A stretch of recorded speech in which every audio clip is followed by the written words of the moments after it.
Okay, let's aim for 2 Leetcode questions today. Finish the math and geometry section in the blind 75.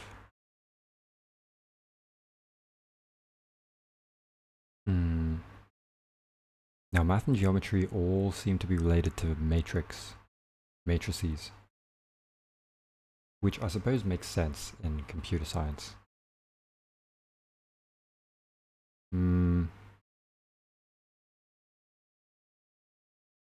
Trying to understand, say,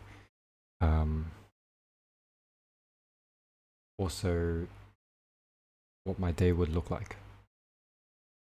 today before I do any of this. I'll have a quick look.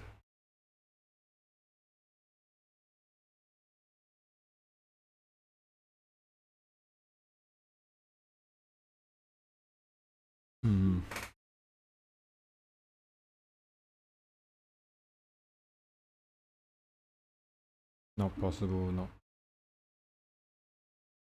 possible.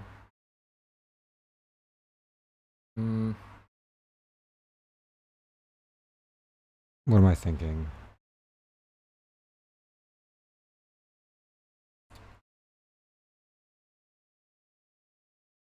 Scouting a repository related to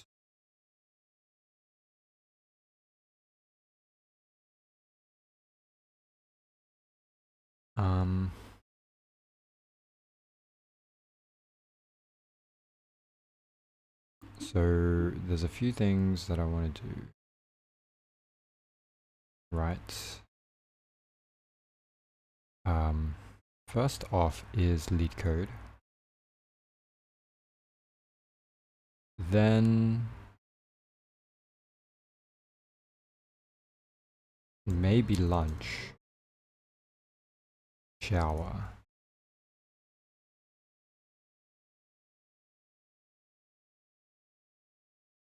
Script writing. Because eventually I want to create a video today.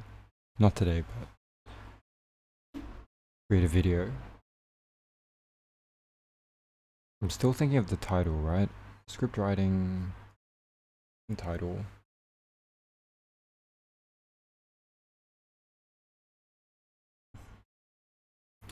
It's hard to say what the title would be. I'm trying to think of a title.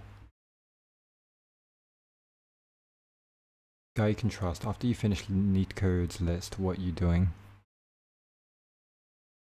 As in the whole list, I will be probably doing more Leetcode problems. Because what, after the Leetcode 150, there's Leetcode 250.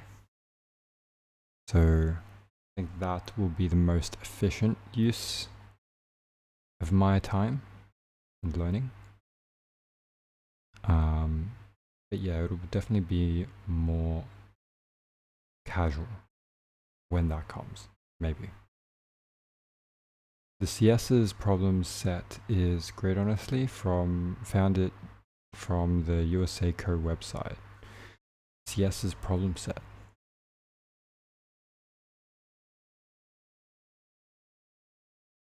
CSES problem set.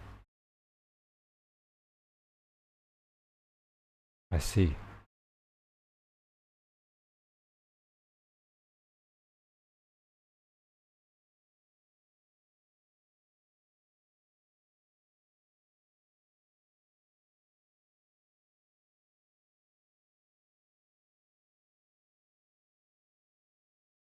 All the foundational stuff is in there.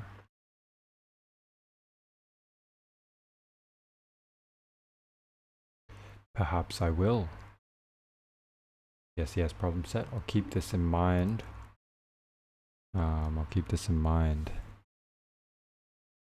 So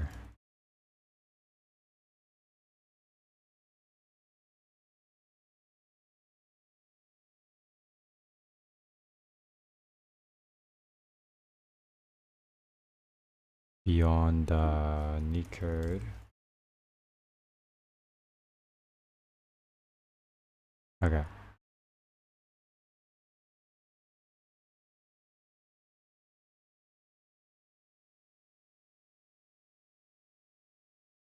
Thanks for that, by the way. Very, very good. Very good additional work to think about. Okay. Now my thinking is that I need to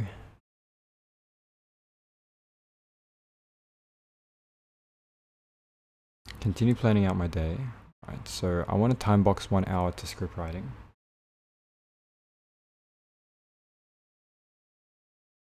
And this will be done not online. We scout repository, prepare for goals. This is random. This is also random. Technically, like all of this should be in the evening. And that is the main stuff that I want to get done. Scout CloudWatch, however, is not possible at the moment, so we're going to just cancel this.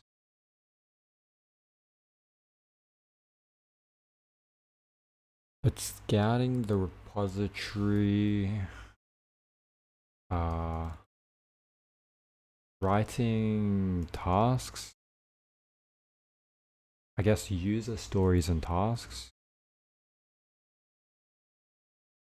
is what I need to do. We time box this scout repository to 1 hour also. Try user stories and tasks. Ideally, we can do this in like 30 minutes. Ideally. Shower, lunch, Leetcode for breakfast. What am I saying? Leetcode for breakfast. Leetcode this entire morning. And then I see no problem in the rest of my days. Time box script writing to 1 hour. Possibly I do this before lunch. If it's 12, it's going to be hard to say. So I want to eat lunch at 12 maybe. This goes on for 1 hour. This goes on for 1 hour. Dinner. Honestly going to put this on Sunday.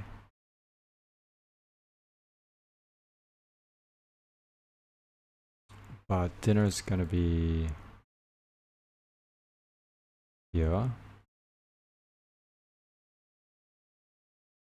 I could do any of these at any time. Actually, technically, I'd probably want to do this. And then footage collating, maybe. Alright, it's alright. These tasks are pretty easy to get done, so I could ideally even get them done now.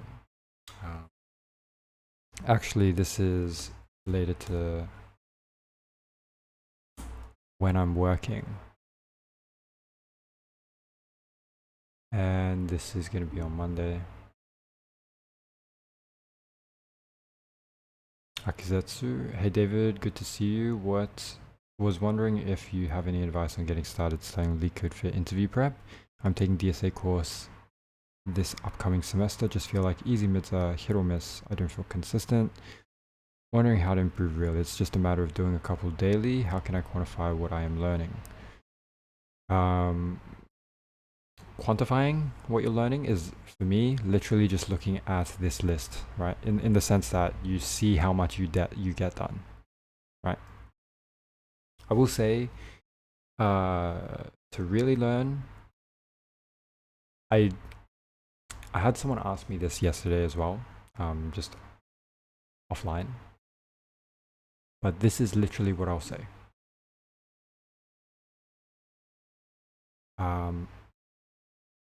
Okay, literally time box. My policy is that if you get stuck on a question for more than 5 minutes, look at the solution right away. There is no point killing time trying to figure out it fresh. And along the way, you should throw your ego out the picture entirely. Learning the problem is out actually reading the answers. watching the Leetcode videos, and then taking notes on the key aspects you learned from that Leetcode problem. Take notes with the intention of going back to them. So for me, I write notes that describe how I solved the problems the last time and what techniques, data structures, algorithms were used and made those notes. What am I writing? Were used and made note of their respective time space complexities where I could. And on top of this, I also kept another document specifically for Python code snippets that resurface on different Leetcode problems. So these snippets usually define certain ways I want to do my DFS, BFS, queue, hash map, etc. and saves the trouble of too many ways to solve the problems. Right, and that boilerplate, it's my boilerplate code template, right? So I got like all of these code snippets, how to do a 2 pointers and sliding window. Binary search has nothing under it, but depth first search, how you use pop, whereas breadth first search use pop left. All of these considerations. So the quantification is provided for you most of the time on competitive programming websites. A topic-based approach is good too. Well, that's really good. I start taking notes in Obsidian too, so I'll keep doing that. Awesome, Kizetsu. Sometimes if I focus too hard on a data structure, I go into autopilot and only recite it. It's good to step away and think about the data structure creatively.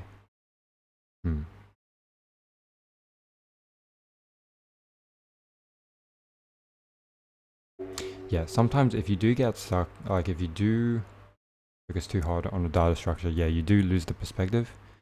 The other part I would say to that is when you're going through this list of questions, if you feel like one question is like, you have to always check in with yourself. If you feel like one question is now too easy, try and pick up a different problem from another section of the problem set, and then come back to that first section of the problem.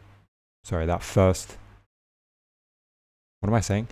Come back to that first section of problems after you've looked at some other problem, because then it's like you're interleaving your algorithm learning. I know I butchered that whole sentence, that whole train of thought, but hopefully that makes sense. Interleaving is the biggest takeaway there. Interleaving some of your ideas. I would say that definitely happened when I was doing which types of questions. It was heap priority queue questions, tree questions. Like I got to a point within the tree and heap priority queue questions that they were pretty obvious enough to solve. So when I got to that point, like just by myself, solving by myself, when it got to that point, I skipped a few sections. Sorry, I skipped a few questions in the tree section and went to say like backtracking tries or graphs, and then came back to trees again, right? Kind of like just check in with yourself and see where you're at realistically in say the trees section. And then if you feel you're good, go to a different problem further down the line, so then you're like kind of preemptively learning for that problem section. And then you can go back to trees, and then maybe you've forgotten a little bit about trees, but maybe not. Maybe everything is still retained in your memory, which is still good. It's the fact that you interleaved it in the first place makes it really good. Okay, anyway, I'm blabbering now. Okay. So let me just finalize this. So Leetcode, right, until lunchtime, which then after I have a shower, and then I time box an hour of script writing, which then I time box another hour searching through repositories.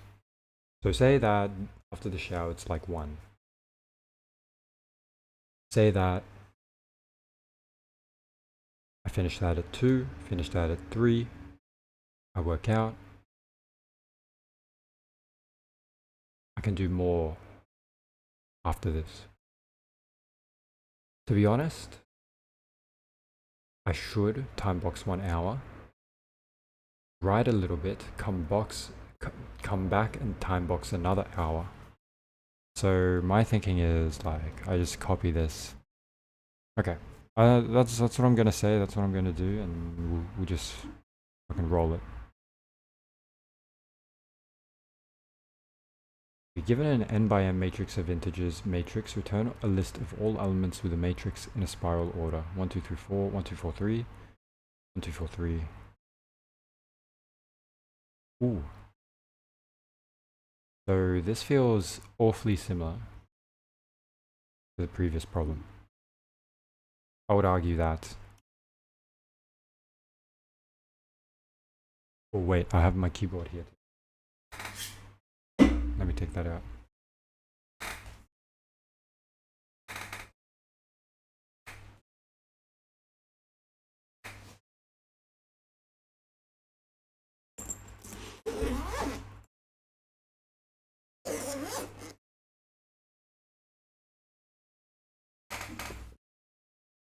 By creative, I mean something like binary lifting.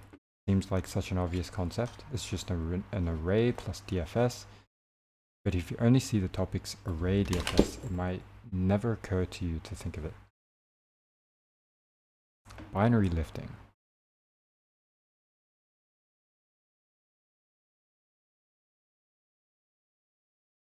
All right, let me have a look at binary. You kind of got me curious. Try and move some aside a little bit.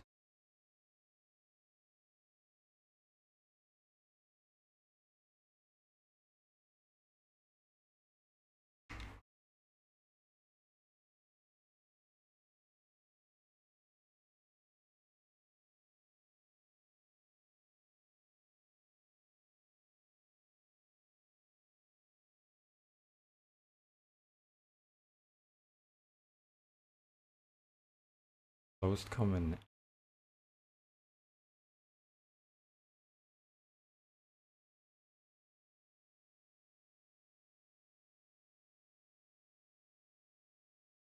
Okay, so this is I feel like this would be very competitive program-esque, given that I am on algorithms for competitive programming. Okay.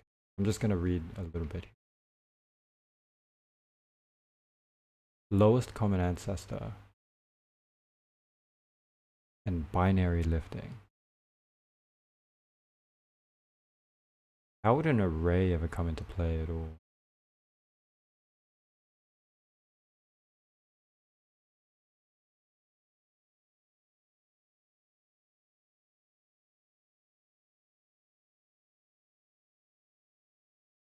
I mean, to be honest, I've never even heard of binary lifting myself either here. Okay, I mean, I feel like this is also pretty, like, good. I am going to take note of this, whoops. Back in history, D, okay. F.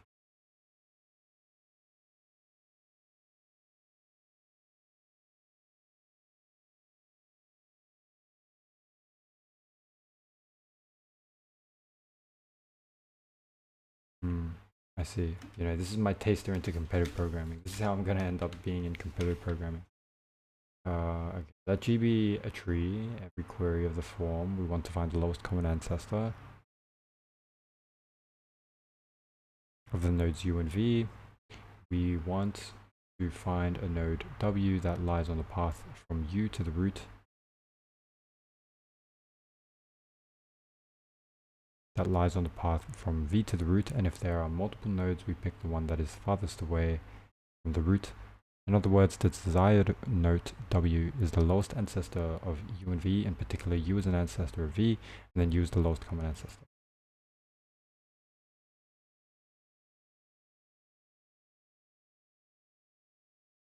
The algorithm described in this article is n log n for pre-processing the tree, and then or then for each LCA query. Pre-processing the tree, okay. I don't know if that's something I'll remember. Algorithm for each node will pre-compute its ancestor above him, its ancestor 2 nodes above, and the ancestor 4 nodes above. Let's store them in the array up. These information allows to jump from any node to an ancestor above it in O of log n. We can compute this array using a DFS traversal of the tree. For each node, we'll also remember the time of the first visit of this node, the time when the DFS discovers the node, and the time when we left it. And then use the information to determine in constant time if a node is an ancestor of another node. Suppose we now retrieve a query UV, we can immediately check whether one node in the ancestor of the other. In this case, the node is already the lowest common ancestor if U is not the ancestor of V and V is not the ancestor of U. We climb the ancestors of U until we find the highest.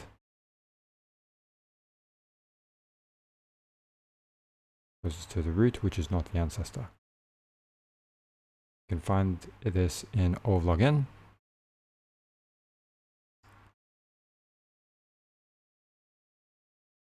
Okay, interesting. So I very much browsed over that array part, so let me read this again. So each node can pre-compute its ancestor above him.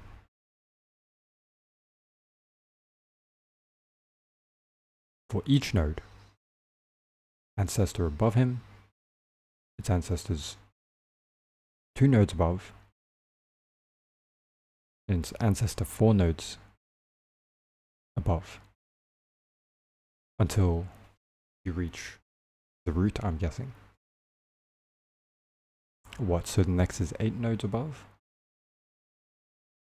Let's store this in an array up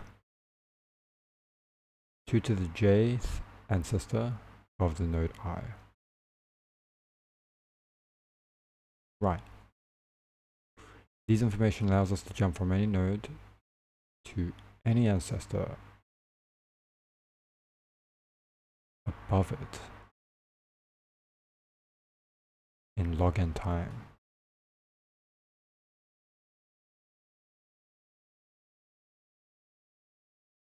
We can compute this array using a DFS traversal of the tree. Is that right?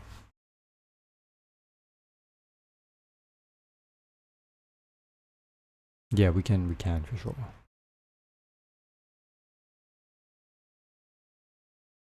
However,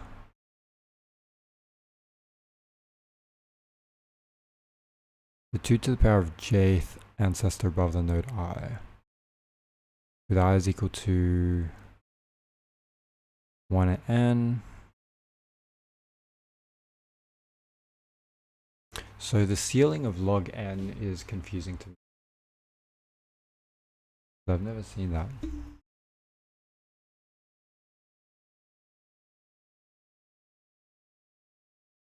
Why would you ceiling anything?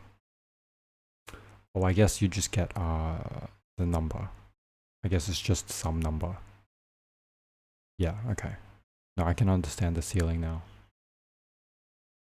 Because you'd need to go to the ceiling anyway.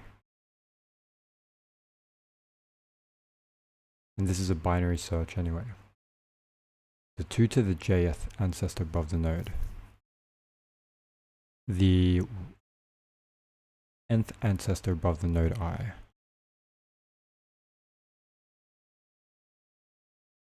So if you called it the nth ancestor above the node I, that means what exactly?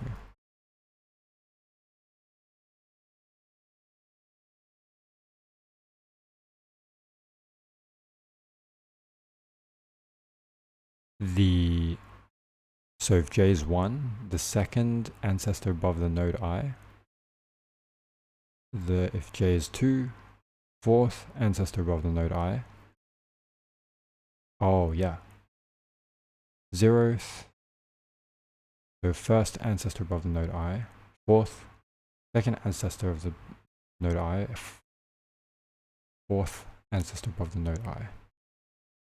These information allow us to jump from any node to an ancestor above it in login time.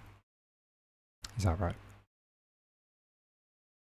For each node, we will also remember the time of the first visit of this node, the time when we left it, after we visit all children and exit the DFS function. We can use this information to determine in constant time if a node is an ancestor of another node. Right, so for each node, we'll also remember the time of the first visit of this node, i.e. the time when the DFS discovers the node.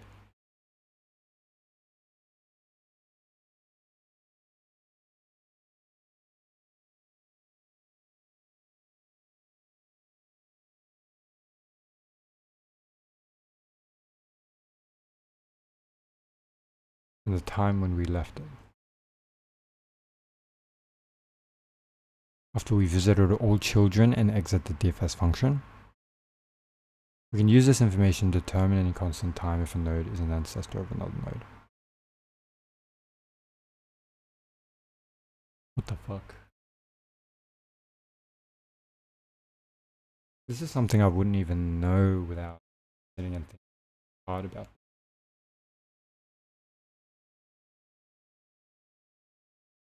Hello, Zahybe.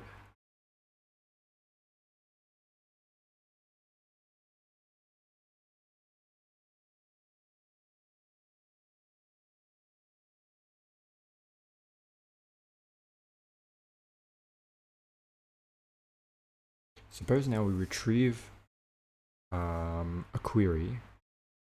We can check immediately whether one node is the ancestor of the other. In this case, this node is already the lowest common ancestor. If U is not the ancestor of V and V is not the ancestor of U, we climb the ancestors of U until we find the highest.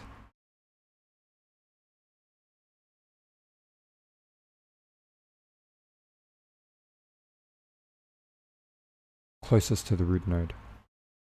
Closest to the root, okay. Which is not an ancestor of V.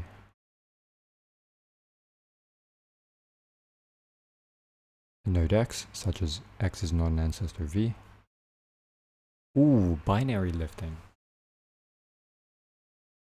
Okay. Node X, such as X is not an ancestor of V, but is.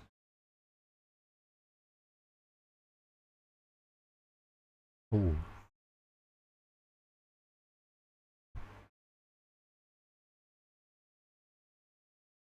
We can find that node X, time using the array up.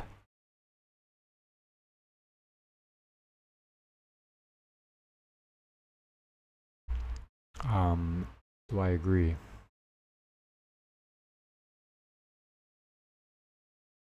I think I understand that. We'll describe this process in more detail. So let L equal the ceiling of log n. Suppose that first I equals L. If up U is not an ancestor of V,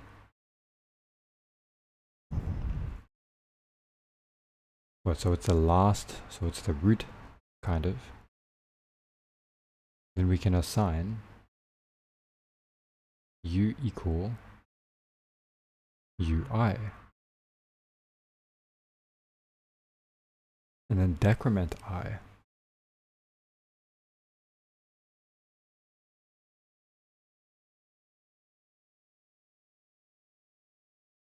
Okay, if UI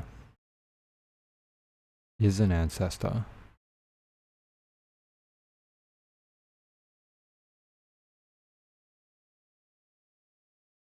of V, then we just decrement I. Maybe it's not a V. If U of I is an ancestor, then we just well, isn't it always an ancestor? Anyway, then we decrement I. Clearly, after doing this for all non-negative I, the node U will be desired node. U is still not an ancestor of V, but U of 0 is, eventually. Now obviously the answer to lowest common ancestor will be i.e. the smallest node among the ancestors of u and v, which is also an ancestor of v. Of u, which is also an ancestor of v.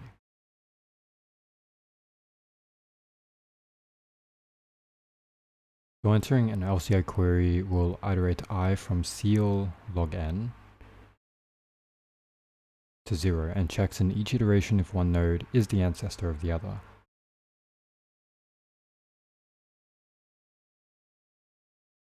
Consequently, each query can be answered in O of log n.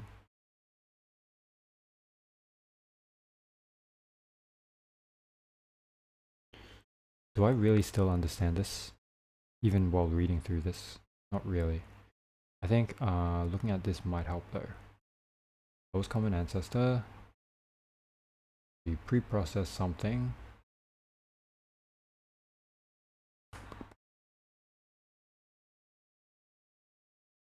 The Leetcode discussed article is easier to understand in my opinion. Oh, Zahib, where the time has changed now, here it is winter and I'm wearing the jacket and coating. But we have swapped places. I'm in a fucking singlet.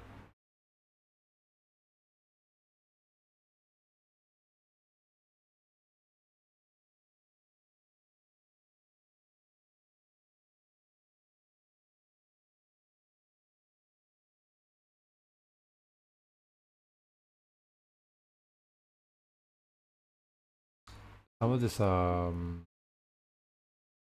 this is a oh fuck, what's a post or post increment, pre-increment. Yeah, so we're pre-incrementing for some of this stuff. To be honest, I do realize I should continue practicing my C implementations in C.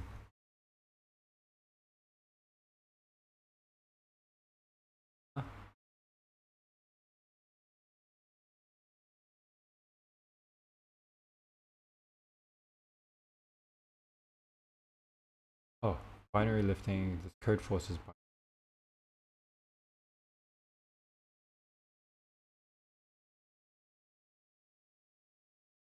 Oh, that's also quite a lot.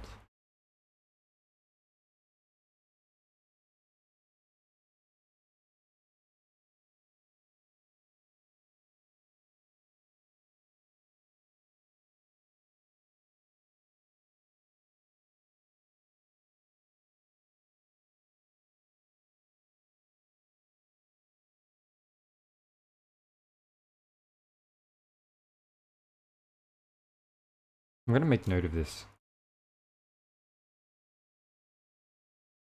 And then it'll help when I get to it again. So binary lifting.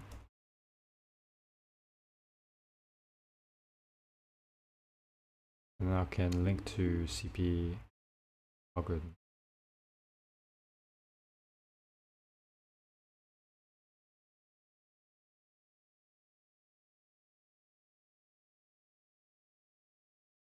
And I will say, I understood only half of this. Mainly the data structure. Mainly I understand the data structure, but not why it works. So my understanding is you keep a binary, you keep a up array that contains the 2 to the power of jth, 2j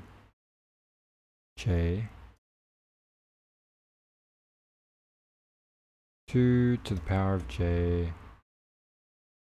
th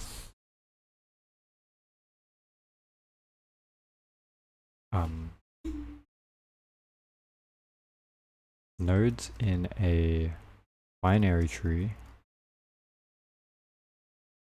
Is it binary tree? No, it's not necessarily. Is it? A binary tree.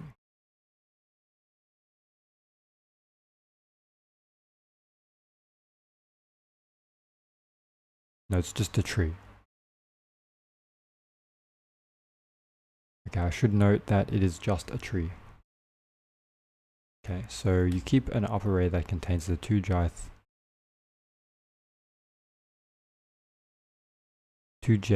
nodes.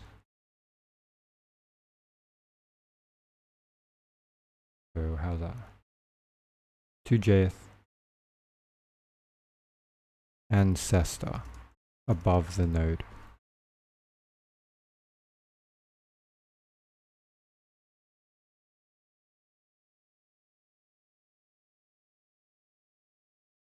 I in a tree. Right. So you keep an up ij array that contains the two jth ancestor above the node I in a tree.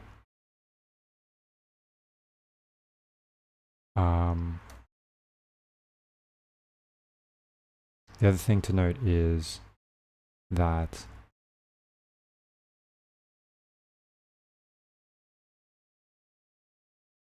where I is equal to 0 to n, and j is equal to 0 to ceil of log of n. I spelled ceil very wrong. Ceil of log of n. Okay. Okay, so that's binary lifting. That I'll leave for now. I go forward, Leetcode resources. Okay, so we haven't actually made a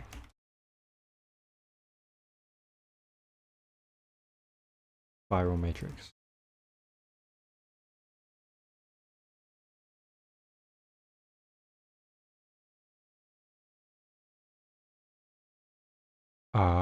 Okay.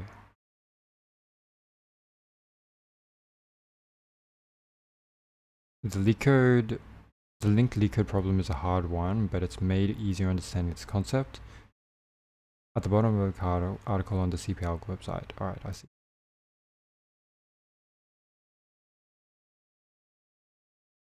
Not gonna lie, you're giving gangster look.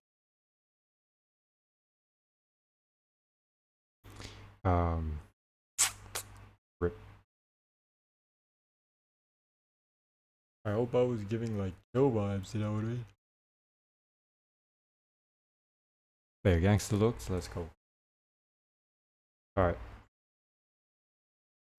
I will say then, like, since I'm already hooked in on that question, I'm gonna just do it.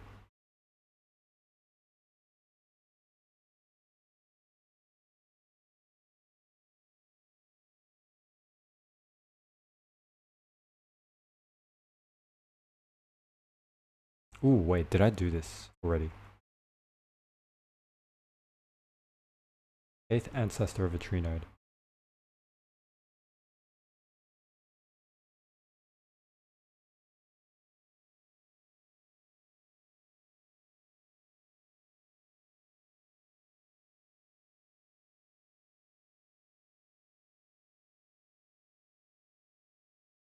Hey yo, what the fuck? How the fuck does... Here's the thing, I haven't used these symbols ever. Is that not binary shifting?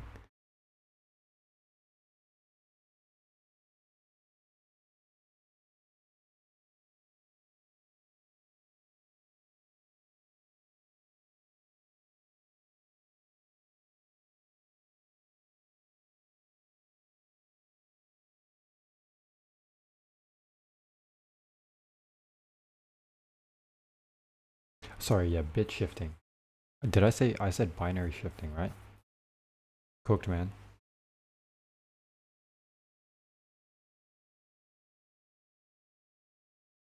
Step 15. Why is it called step 15? Where's step ever used? Step is used here. Step is equal to self-step.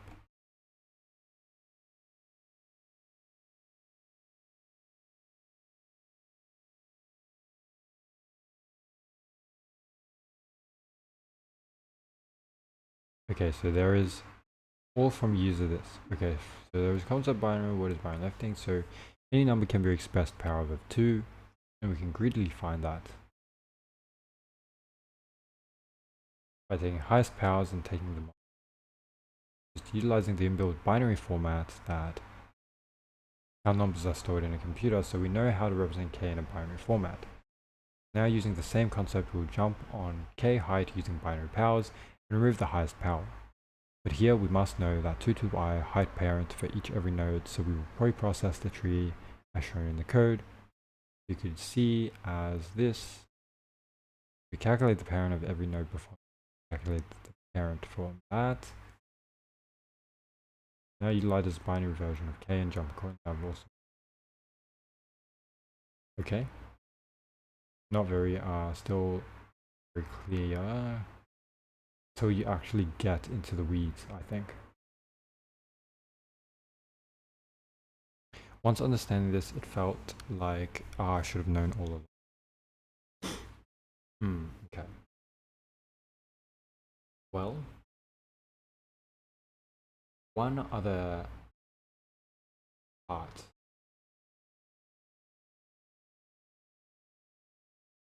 is watching this.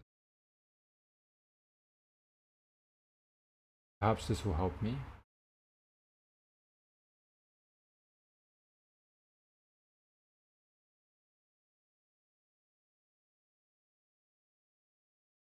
We are given a tree with n nodes. Node 0 is the root, and we need to efficiently answer queries. Given node v and an integer.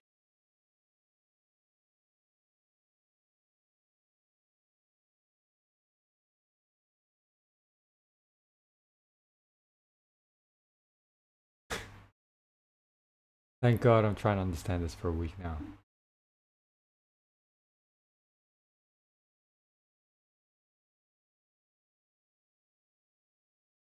Competitive programming is another level, hey.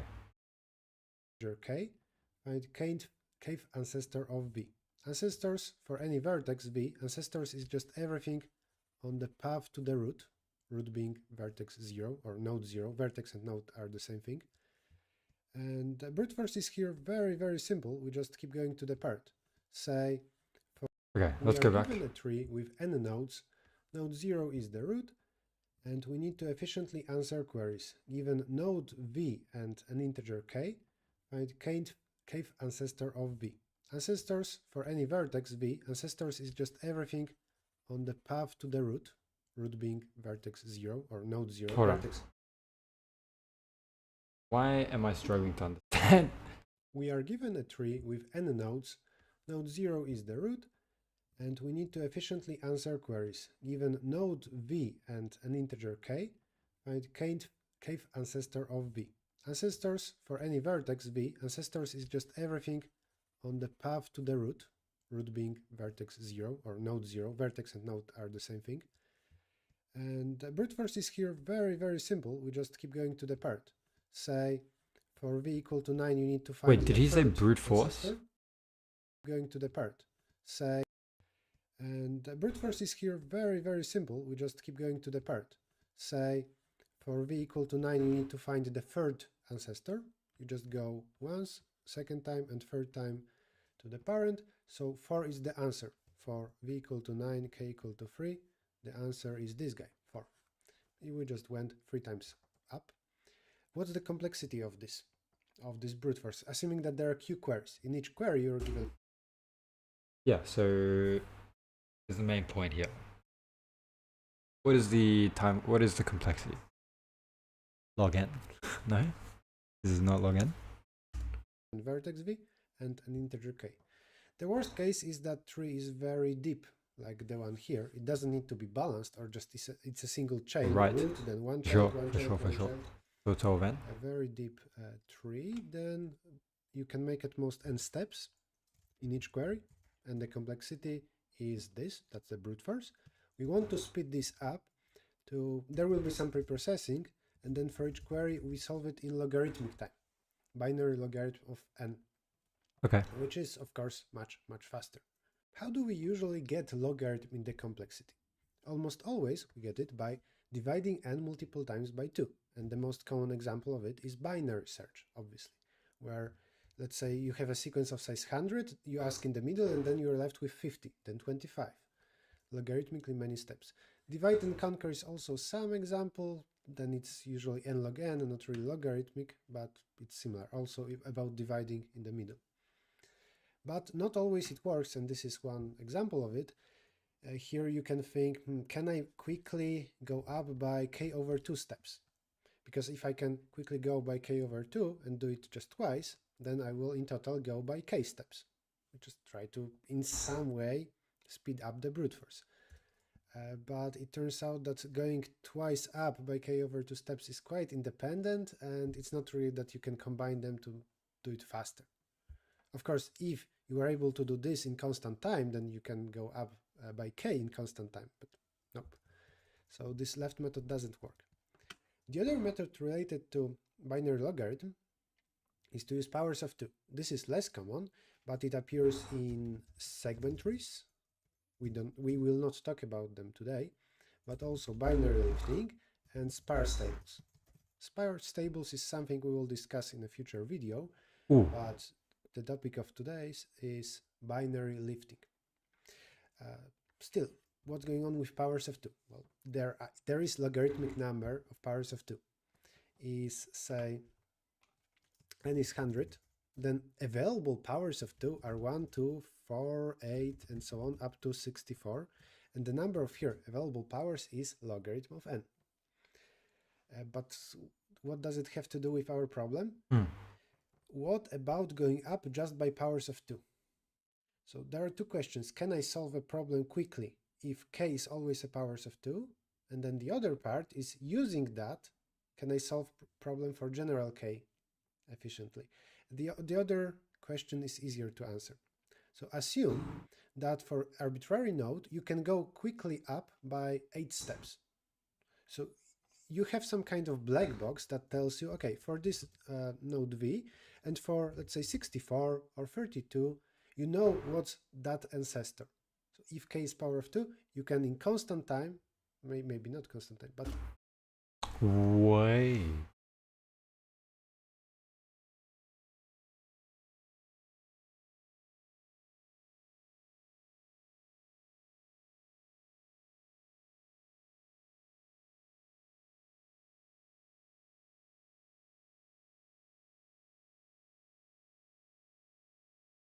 Sorry, video is lagging. He's already explaining this. Yeah, I see. I'll let him explain this. You can, and for, let's say, 64 or 32, you know what's that ancestor. So if k is power of 2, you can in constant time, maybe not constant time, but you can very, very quickly answer that. Can we solve the problem in that case more efficiently than just in linear time per query? Yes, we can. Hold on. Right, so I just want to understand. Question is easier to answer. So assume that for arbitrary node, you can go quickly up by 8 steps. So you have some kind of black box that tells you, okay, for this node v, and for, let's say, 64 or 32, you know what's that ancestor. So if k is power of 2, you can in constant time, maybe not constant time, but you can very, very quickly answer that. Can we solve the problem in that case more efficiently than just in linear time per query? So let me understand, right? So I know you pre-process. And say I already know that you can make it so that it is going up the tree faster at every step. At that node that you're querying with that value as our root, what is the output? What is meant to be in the output there? Maybe not constant time, but you can very, very quickly answer that. Black box solve problem for general k efficiently. The other question is easier to answer. So assume that for arbitrary node, you can go quickly up by 8 steps. So you have some kind of black box that tells you, okay, for this node V, and for, let's say, 64 or 32, you know what's that ancestor. So if k is power of 2,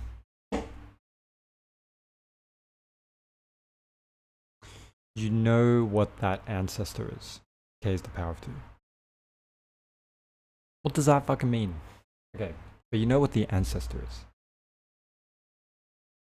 Yeah. You can in constant time, maybe not constant time, but you can very, very quickly answer that. Can we solve the problem in that case more efficiently than just in linear time per query? Yes, we can. Say that we get question about this node and k is equal to 6. But there is some black box that tells us what's the fourth ancestor, for example. Then I can use this black box to quickly jump by 4 up, and then I can use this black box again, this time asking about going up by 2. This way, in 2 jumps, I went up by 6 steps. And that's the thing with binary representation of a number. Any k can be represented as powers, the sum of powers of 2.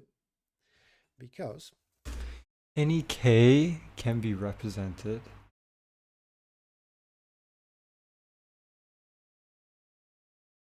as a sum of powers of 2. Say k is equal 19.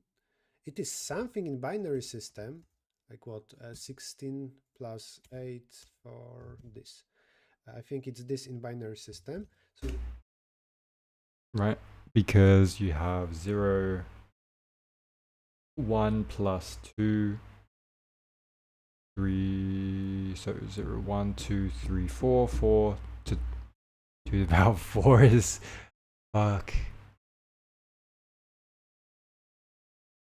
2 to the power 4. 4, 8, 8.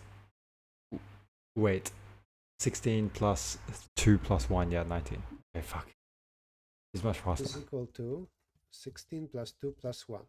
If you need to go up by 19 steps, but you can go up by 1 step, 2, 4, 8, 16, you can just make 3 such big jumps. Binary lifting is also called sometimes jump pointers, because we make those jumps. That's not really related. So just if... Oh look, that's so... K is 19, what's K? Kth ancestor. So 19th ancestor, you do a 16 jump, you do a 2 jump, and you do a 1 jump. Ooh. Ooh. I think I'm slowly getting it. Wait, I'm slowly getting it. Shit.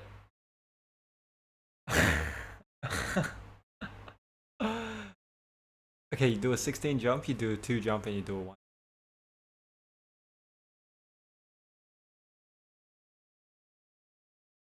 So you do a jump of 16, jump of 2, jump of 1.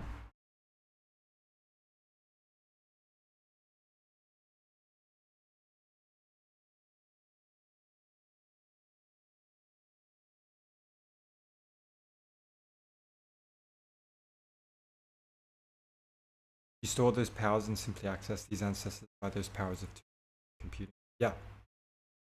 Look, I understand what you mean now. If we are able to deal with powers of 2, then we are able to solve the problem in logarithmic complexity. Just for any k given, we will represent it as the sum of powers of 2 by representing k in binary system, and we'll make a few jumps. The remaining question is still, how can I quickly jump I by, for example, 16 steps? And this is where preprocessing comes. Okay, even if you pre-process all this, what's this problem? Kth ancestor of a tree node. You're given a tree with n nodes, numbers from 0 to n minus 1, in the form of a parent array. The parent I is the parent of a...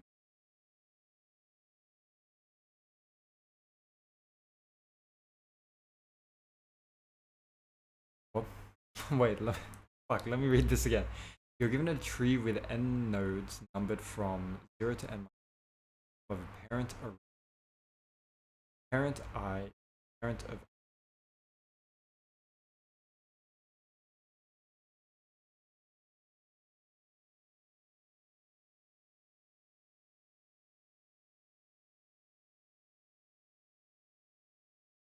root of the tree is node 0. Find the kth ancestor of a given node. Initialize the object with number of nodes in the tree and the parent array. Then kth ancestor is node ancestor. Example, the tree ancestor 7 minus 1 0 0 1 2.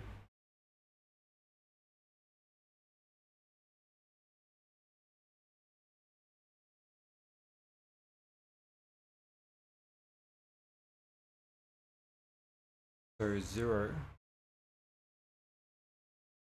0's parent is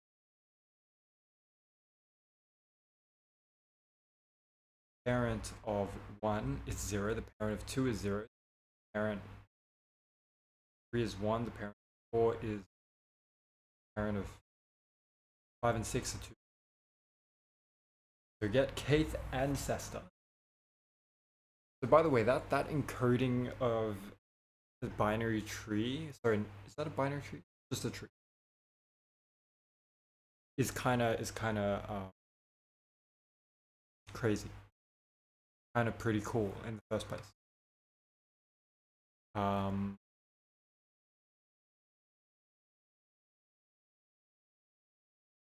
then get kth ancestor, where 3 is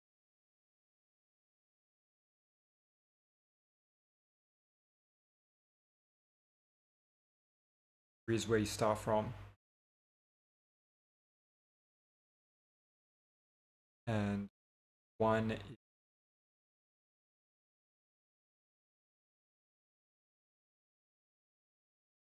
go up by 1. So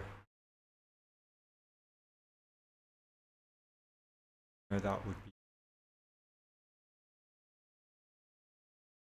from 3 it'll be 1. From 5 2 0, and from 6 3 it'll be negative.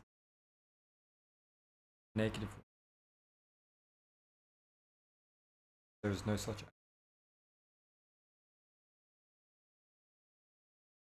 Yeah, it's pretty dang cool. That's application. Yeah, definitely. Like this is like using binaries.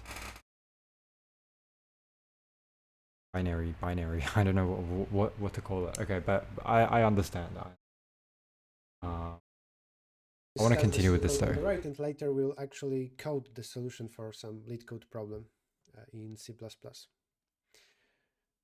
We already know how to go up by 1 step up because that's parent of a vertex. How can we know what's the grandparent, so second ancestor of node 10? What is this guy? It is here 8, but how do I know it?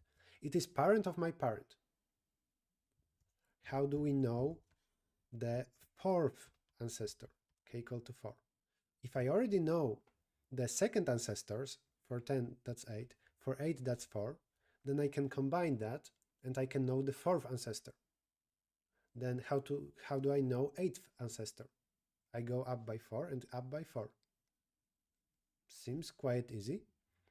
What I need with this preprocessing is for every node, for each of n nodes, I need to know how to go up by 1, 2, 4, 8, and so on, all the powers of 2. The number of powers of 2 is logarithmic, log of n. Actually, logarithm of depth of the tree, but let's say that it's just log of n. We create this array to store all the values there, to store the proper ancestors. That's the definition. For node v and number j, from 0 to logarithm, minus 1, that's the definition. That ancestor of v, 2 to jth power. For example, j equal to 5 means 32nd ancestor of v. For 0, it's just parent. And for every next thing, like grandparent is parent of parent. Maybe this line will be easier to understand if I put spaces here. This is my parent of v, and then for him I get his parent.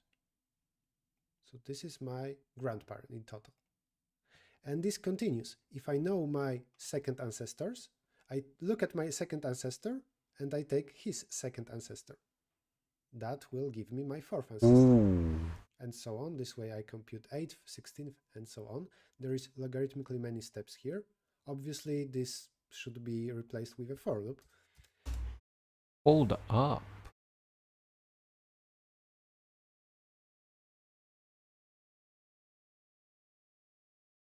Does that always get computed as such?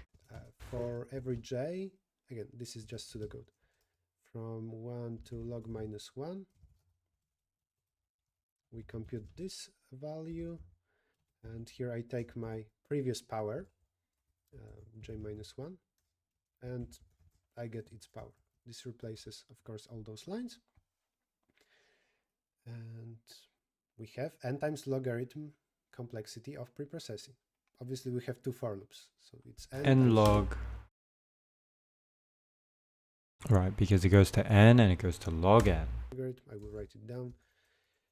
This is both time and space complexity, because we create this kind of big array. Sometimes this space complexity is an issue, and maybe when you want to do brute force instead. There is often a trade-off between time and space complexity. Of course.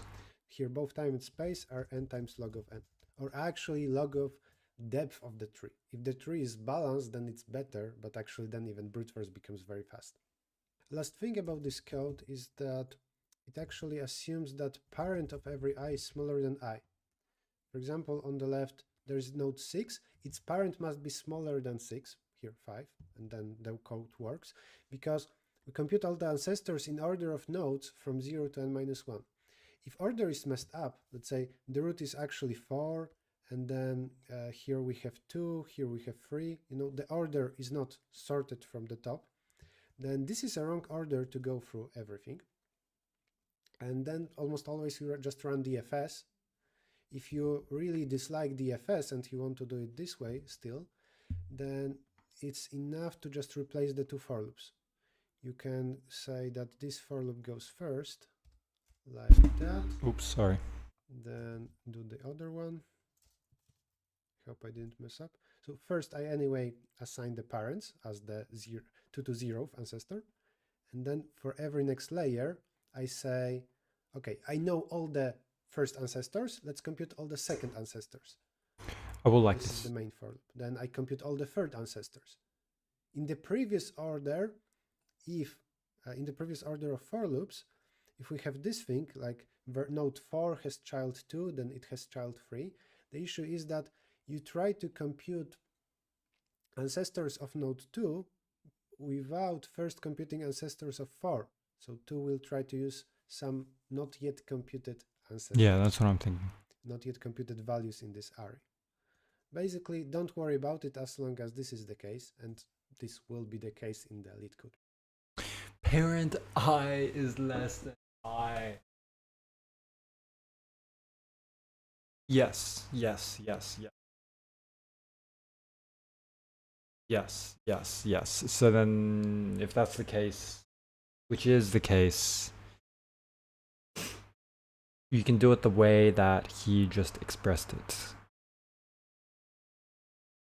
Okay. Problem. This is preprocessing, and we still need to answer queries. And answering queries was discussed here, where we represent k in the binary representation, and then we know what jumps we need to do. To go up, for example, here for 19 by 16 steps, then 2 and 1. Here's the Leetcode problem. Link is in the description. Okay. All right. Let's try writing this one with our hands, without looking at the solutions, but only with the concepts that we have just understood. Before I do that though, let me write what I have understood from this so far. Okay, so this problem is the kth ancestor of a tree node.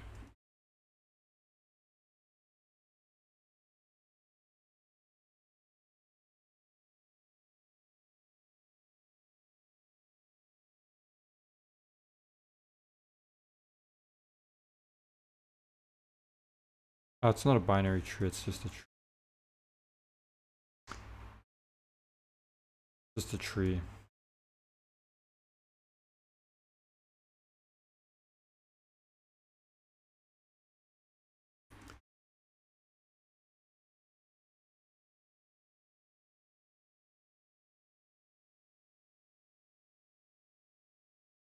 Binary lifting.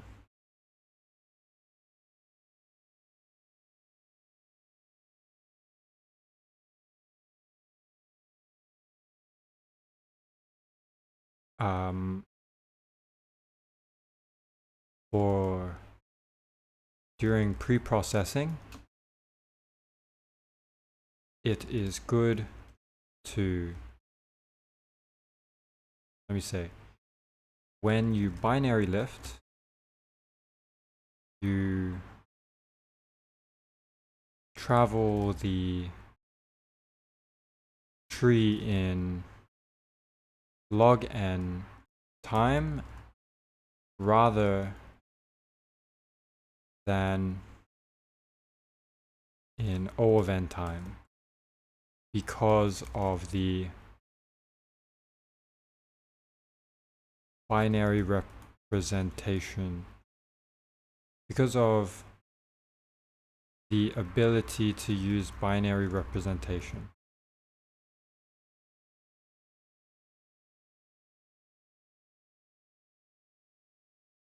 During previous processing, it's good to consider that we are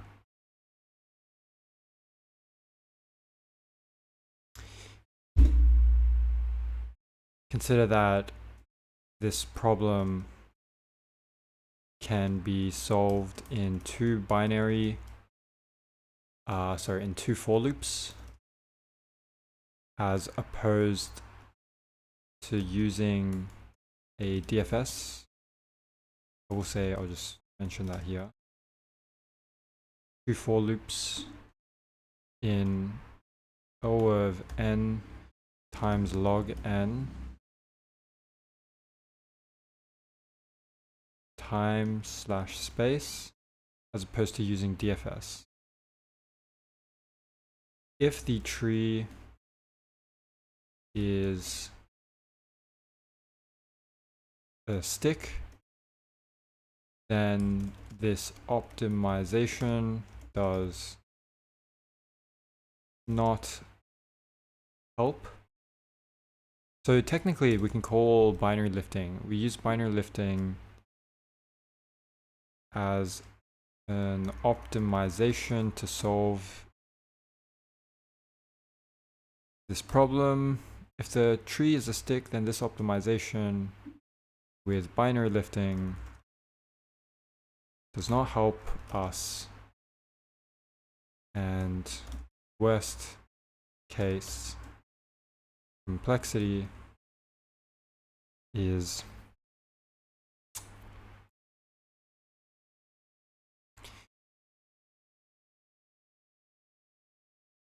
O of n squared, or is it log n?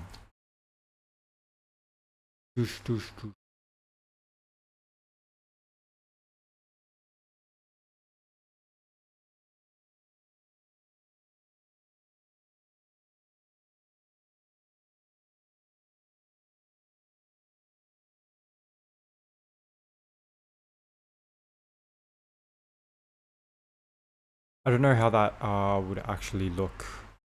So if the tree is a stick, it does not help us. But we're gonna understand why. Okay, that's all I know.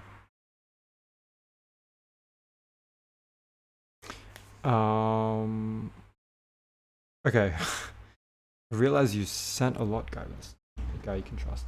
Let me read. Store those powers and simply access these ancestors.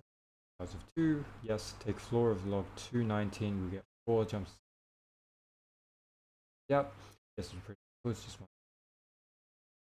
I think return -1 is greater than the depth of the 3. I'm not sure how to get that from step or an early return. Oh yeah, no, you can't do an early return, I don't think, right? You have to I think that -1 makes sense.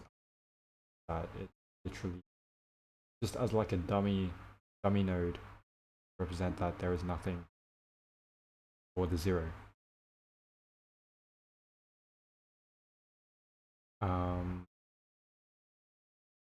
O log depth of tree. Okay, let's understand. So O log depth of tree. Binary lifting still has this TC. Wait, TC, what's TC? Even if the tree is unbalanced. Time complexity. If this tree is unbalanced. O log n. Binary lifting still has this time complexity even if the tree is unbalanced. I agree.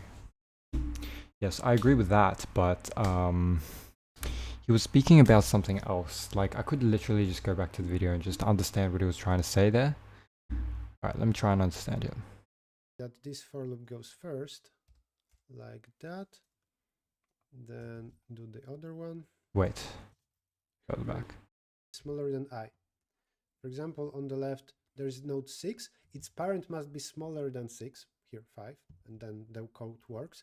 Because we compute all the ancestors in order of nodes from 0 to n-1. If order is messed up, let's say the root is actually 4, and then here we have 2, here we have 3. You know, the order is not sorted from the top. Okay, that's not the thing that he was talking about. And we have n times logarithm complexity of preprocessing. Obviously, we have 2 for loops, so it's n times logarithm. I will write it down. This is both time and space complexity, because we create this kind of big array. Sometimes the space complexity is an issue, and maybe when you want to do brute force instead. There is often a trade-off between time and space complexity. Here, both time and space are n times log of n, or actually log of depth of the tree. If the tree is balanced, then it's better, but actually then even brute force becomes very fast.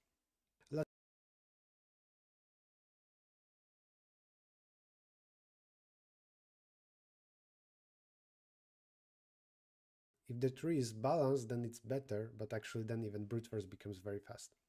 Last thing about this code is that... Right, so that's the part that he was talking about. So if this tree is a stick, then the optimization version does not help us. So it's a the space is more, it takes up more.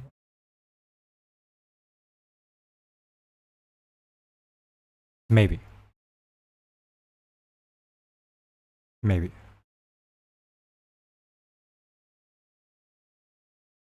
No, so the tree is a stick doesn't really, there is no reason if tree is the stick changes anything. But this optimization means you need to use extra space.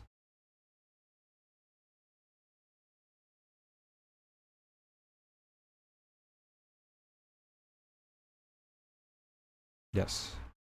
Okay. That's the main point there. Okay. Now, let me try with this one. All right.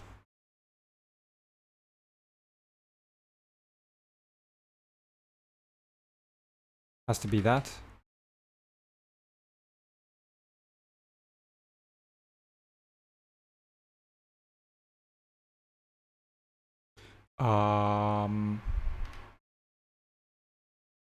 Everything is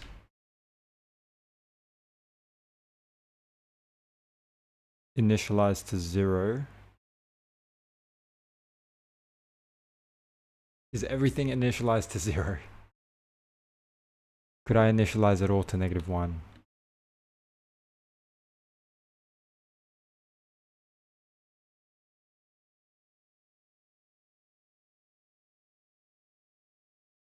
N is what again?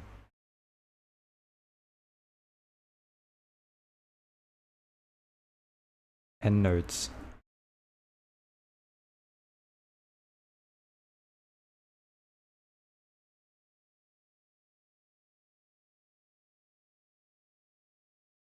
Initialized to -1? Wait. I don't think it matters. We'll see. If it matters, we'll see. For Right, so for something in log, so seal, so math.seal of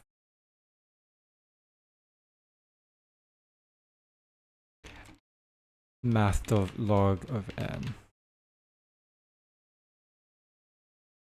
I'm assuming this is all math things, but I want to double check by actually going to Ghosty and just opening up Python here.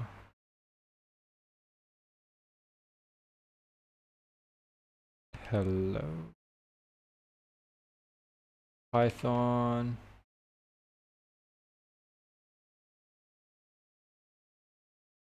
Math.seal of 1.5, 1.4. Import math. Math.seal. Okay, math.log of 3, for example. Sure. That does work. So if we go to the top, import math.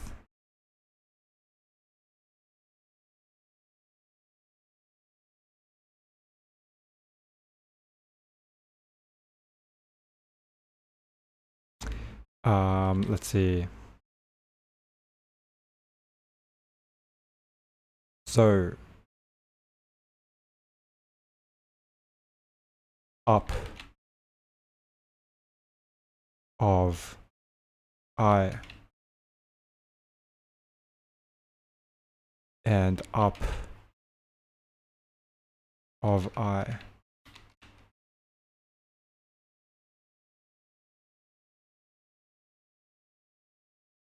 For, you don't do a for loop, do you? Wait, yes you do. For I in range of n, for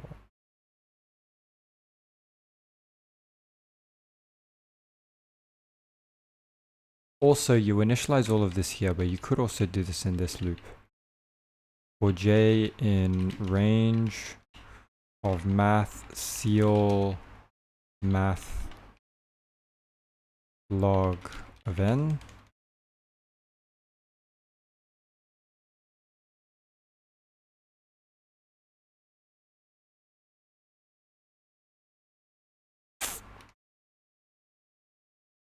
I feel like this is wrong at the moment.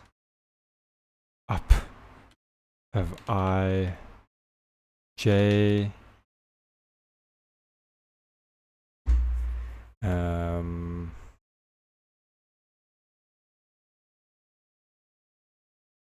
let me see. Right, so let me think about this. Let me think about this. Let me think.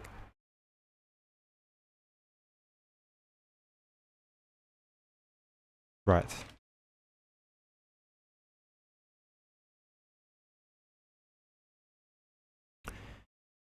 So up ij, parent I, if it's 0, is -1. -1 I. Ooh. If the parent exists, then index it like that, otherwise store -1. You're right, actually, you know, parent, dude, this is why we come back to this. Thank you, man. Thank you for that thought. Wait, actually, I hope that's the right way you're thinking. So I'm just trying to understand here. So if you got -1, parent of -1,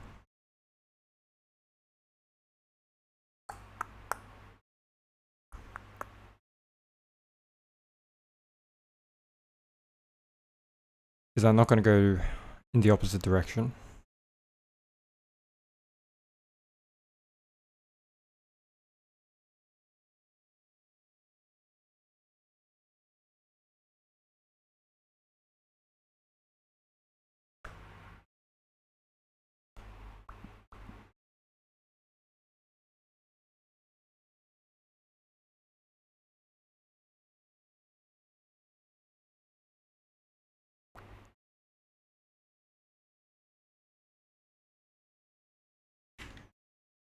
Why do I feel like this maybe has to go like that, and then that is fine, but then this becomes +1 +1. Why do I have a feeling that it's like that though? If you get a -1, then you want to be 0. Do you?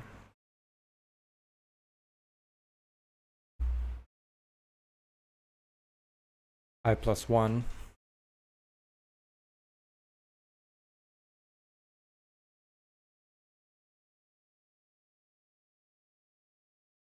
Okay, let me try and better understand this. So say it wasn't 0, okay? Say it was just 1. Alright, so the index here was 1. I was 1. And say you were doing the problem like this. Whoops. Say you were doing the problem like this. Alright.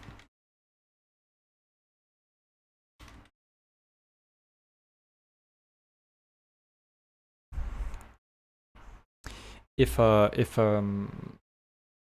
the 0, if parent I, right? So say that was this this here that we're dealing with, and we're at 1, for example, like this first one. So 0, 1, 2, 3, we're at 3. Index I is 3.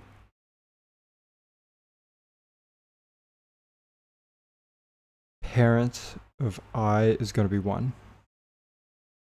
Parent of 1 is going to be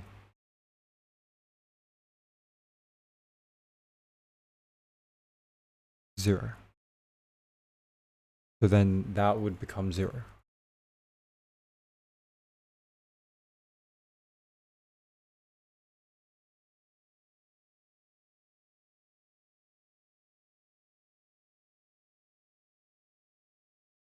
When j is 0.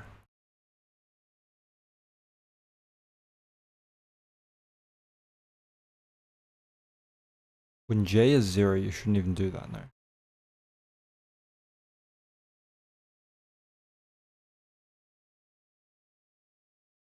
feel like the pseudocode is misleading, and I'm trying to recreate the pseudocode.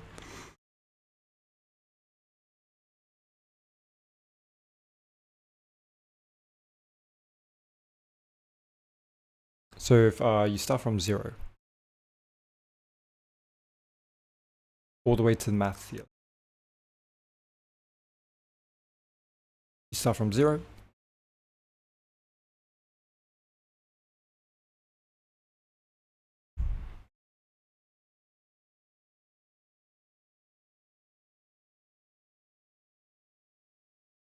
so then the base case is that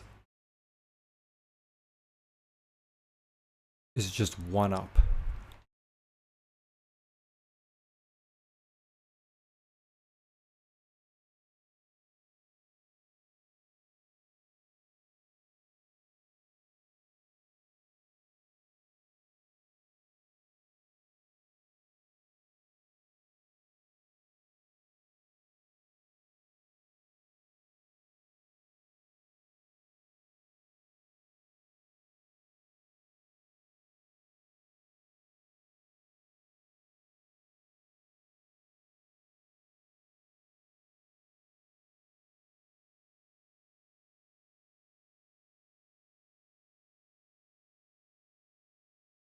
So it's 1 up.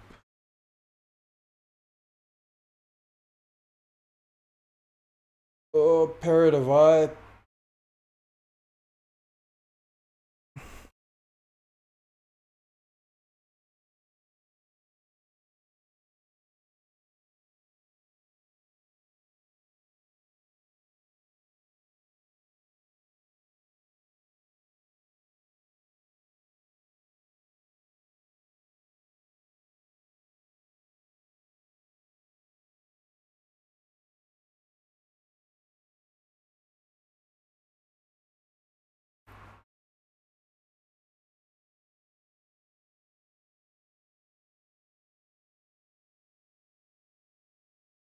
And I is the leaf node.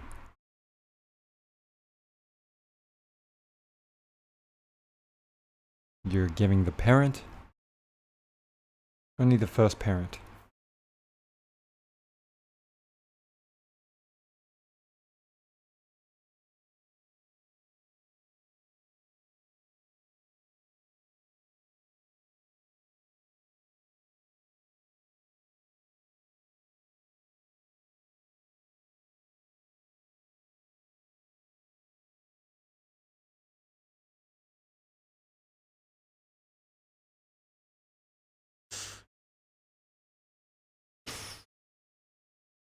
If we want the 8th ancestor, where j is equal to 3, then we check 4th ancestor's 4th parent.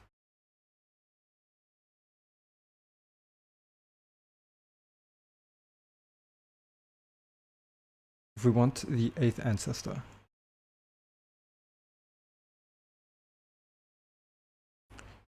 that is where j is equal to 3.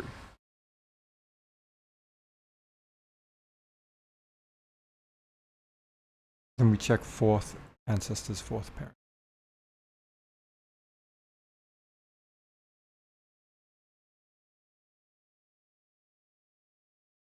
Fuck, this is still confusing. I just gotta try and figure it out. Alright, no, this is a part where I am I can get it somehow. Alright.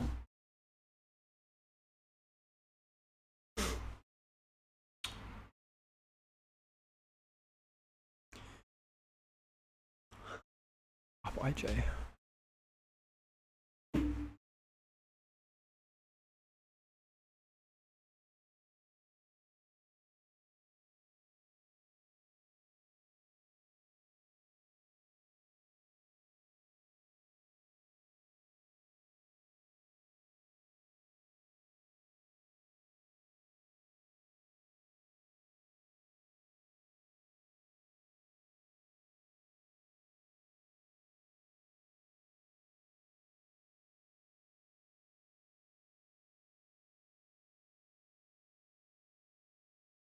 God damn it.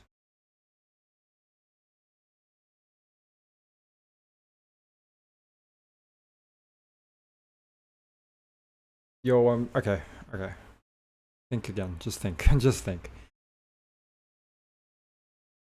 Up ij is equal to parent I something. So if j is equal to 0, that's just parent I.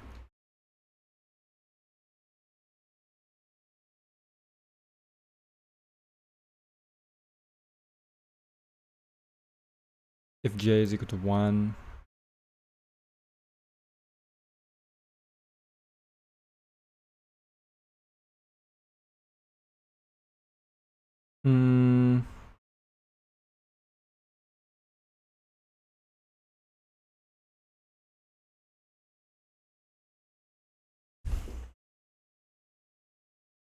examples. Up I and 0 is equal to parent of I. Up I and 1 is equal to parent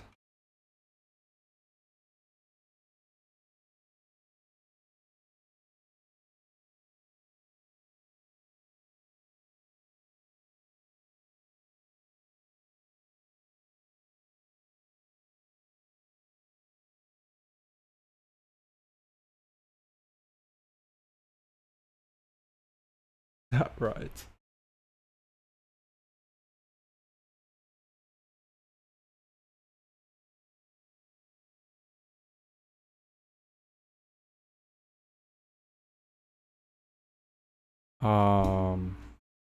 Give me a second. I just want to think about this. Right.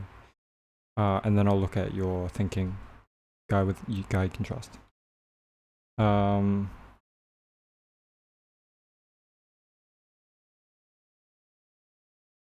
What does that 1 represent? Here. 0 represents 2 to the power of 0, which is 1. 2 to the power of 1 is 2. And then up of I of 2 is parents of parents. Up of I1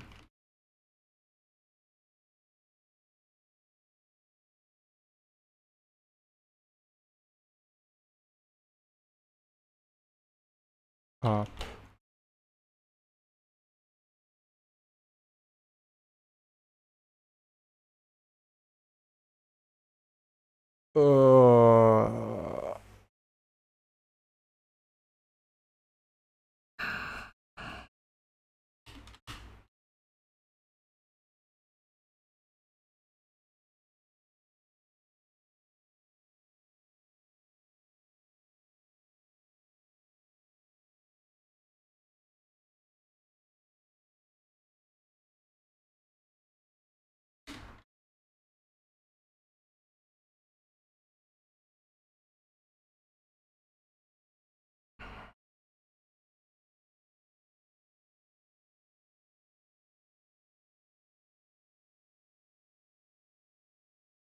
I0.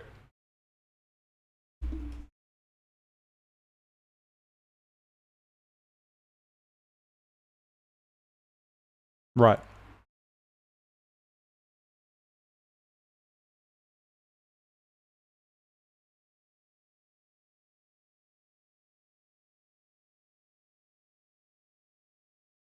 Up of I J.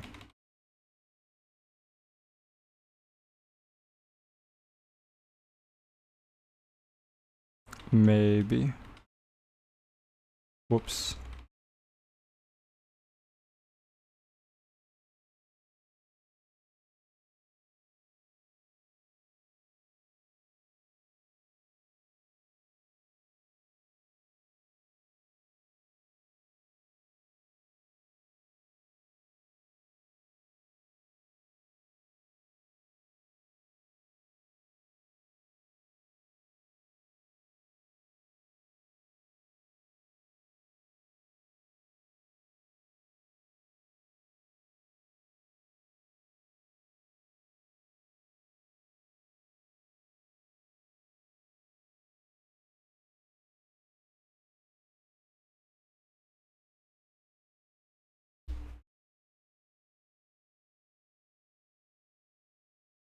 Zero.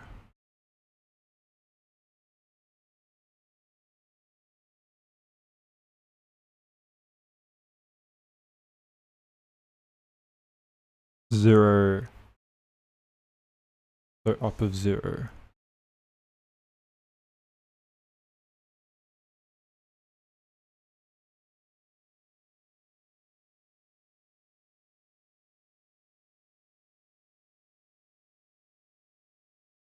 Up of 0, 0 is -1, which is always the case.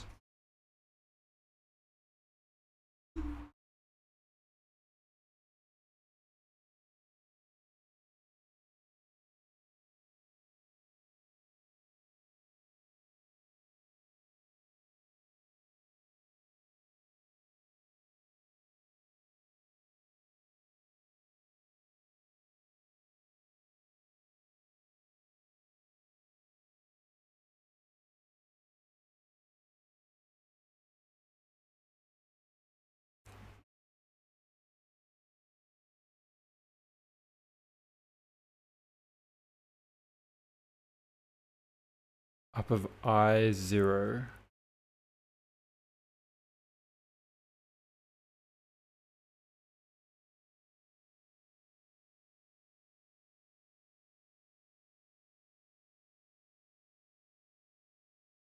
Should just be parent I.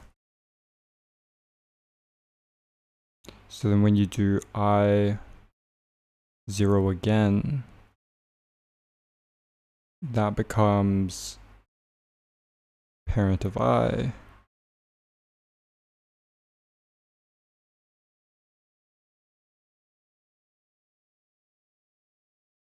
So should I do this from 1? to range len. So it's always from 1. Perhaps.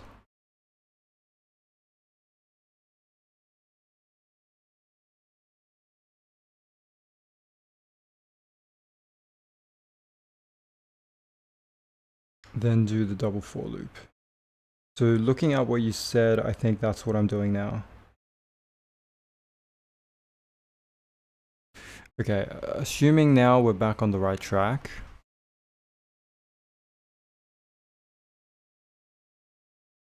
I should call this up and then call itself up.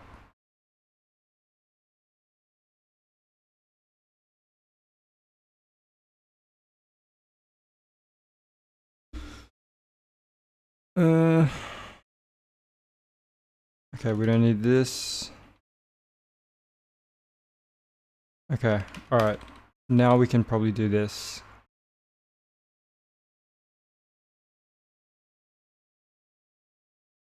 Node and then k. The node value, right? Node value. So parent of a node is what we're going to use. K is how many times we want to go over it. So because there's a binary representation of this, we'll need to use that perhaps, right? So how do you get the binary representation? I want to try look at Python. So if you have a number, say 8, right? So val equals 8 is bin of 8.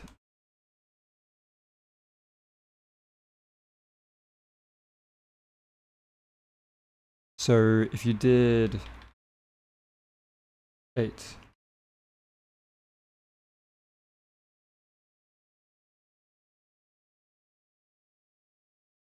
so bit shifting, right?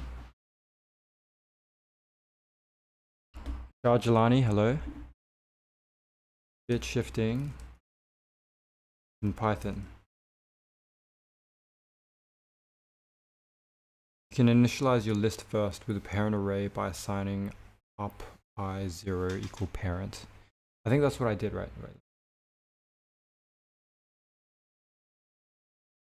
Yeah. Okay. Bit shifting, bitwise operators.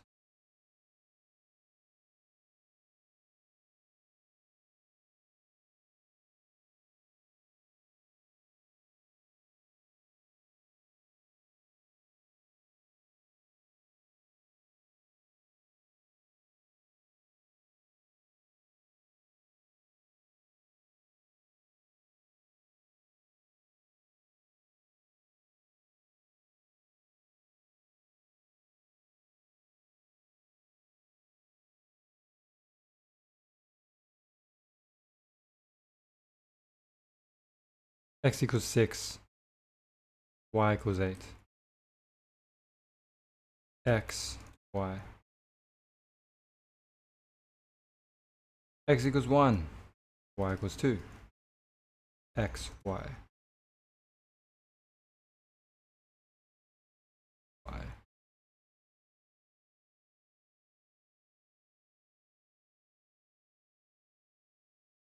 Two to the J, to the J. I see. You are so right. Guy you can trust, you are so right.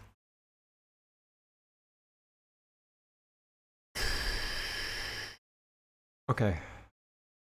Thank you for sending me on the right path. I will say I'll make this change now.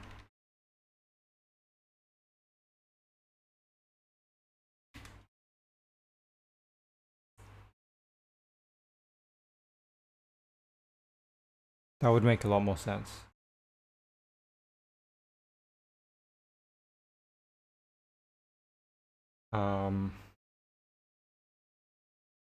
Now, the problem is, how do you take the bit? how do you do the bit?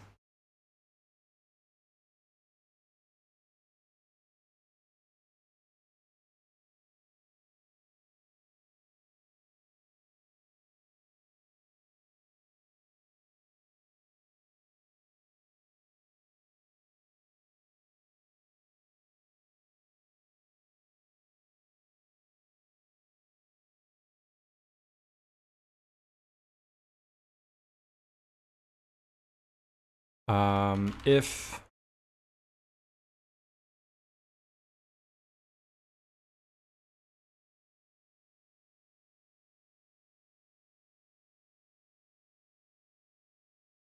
I can't think of it. Can't think of it. Let me think. Let me think. Let me think. Let me think. The k value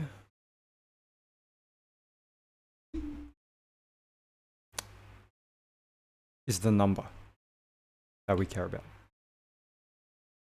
K is the number we care about. Say it's 8. Say that number is 8.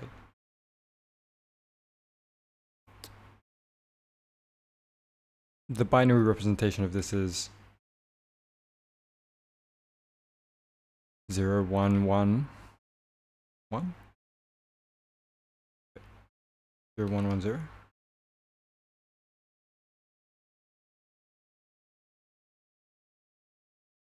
Wait, 0, 0. 2 to the power of 3. 2 to the power of 1, 2 to the power of 2. 2 to the power of 0, 2 to the power of 1, 2 to the power of 2,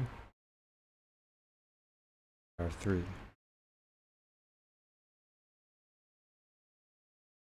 One zero.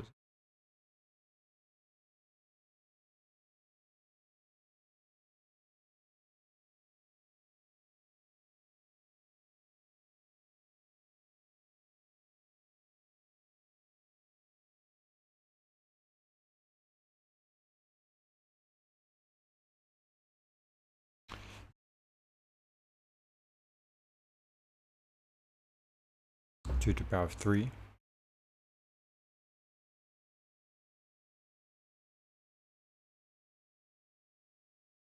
So if you these zeros, you do nothing. Something like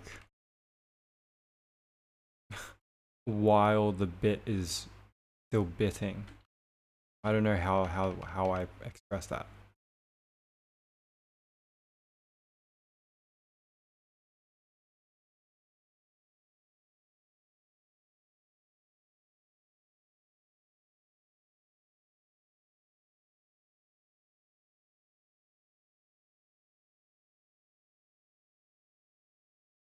I don't know how to express that, but we will continue.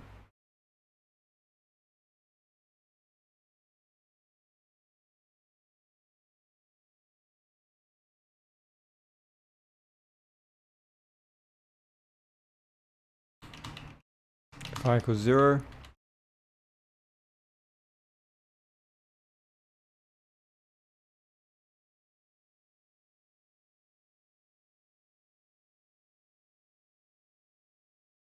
otherwise I equals 1,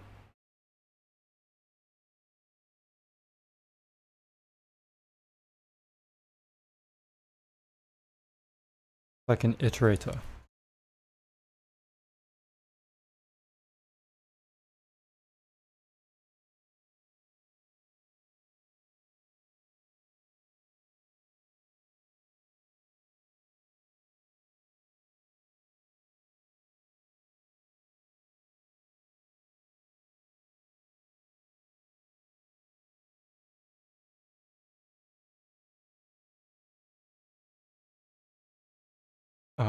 Okay, so exactly every bit and use that, and extract every bit and use that as an index.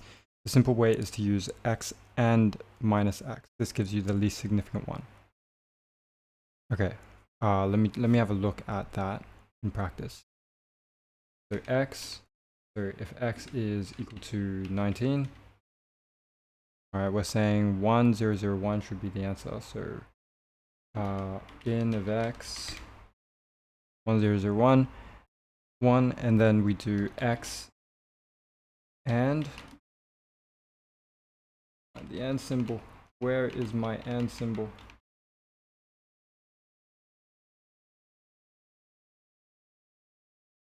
Sorry, I'm just checking through my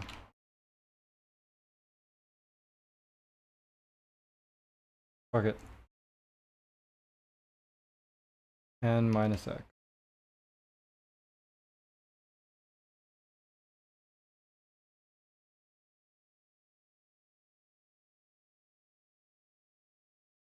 How do you decrement then? Or how do you what's the word? No, that's just like the problem of bit manipulation, man. I don't know how to bit manipulate.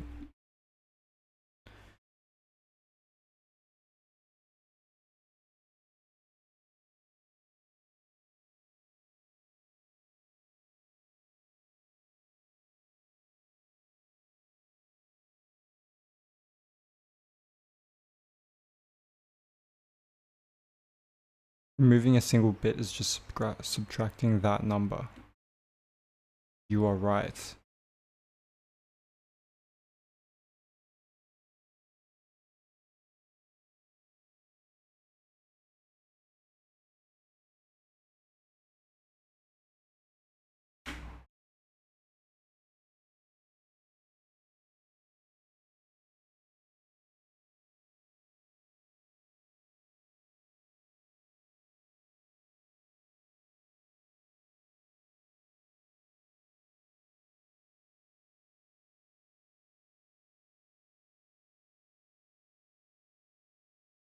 Well, k does not equal to 0, maybe?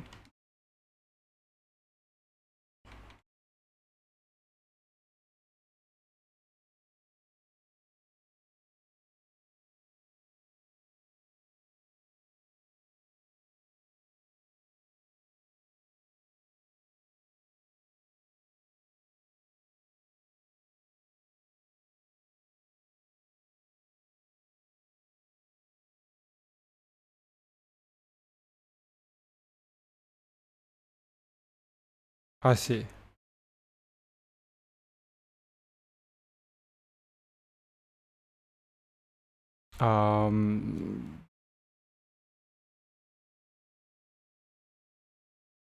What's it called? Ugh.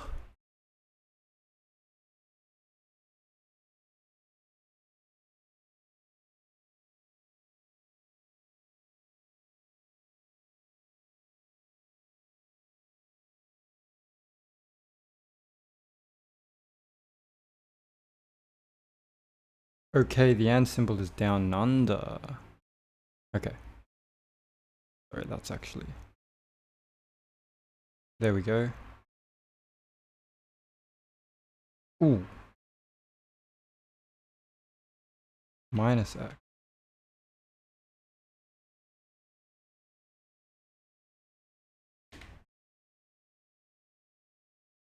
Okay.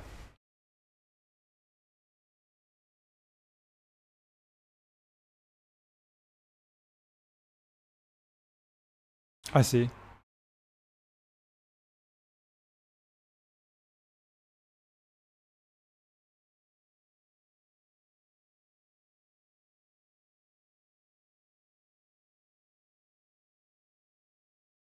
Ooh.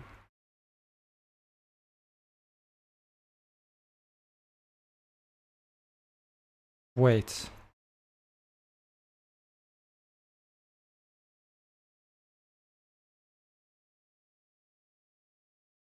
So once it reaches this -1, the k can't be constructed, so we just return.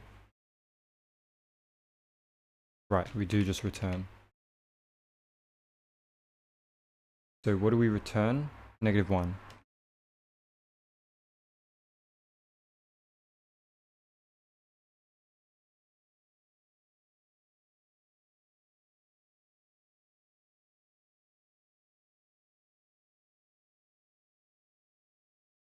or return whatever is in there, right?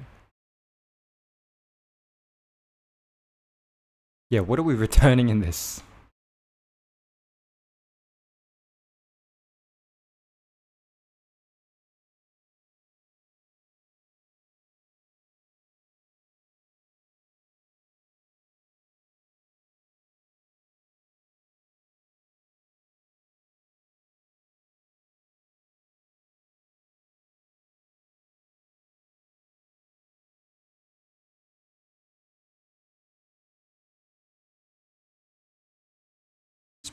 Node self up.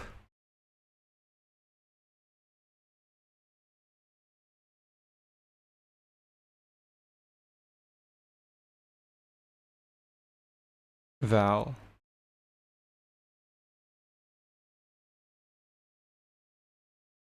Step.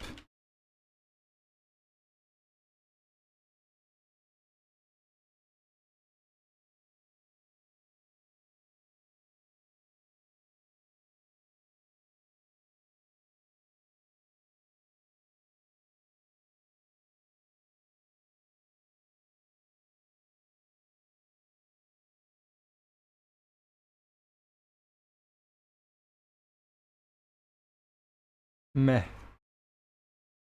Meh.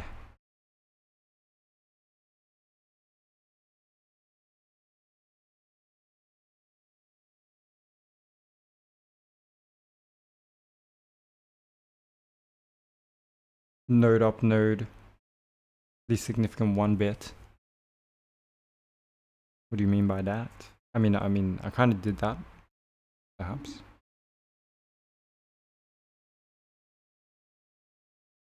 Oh, wait.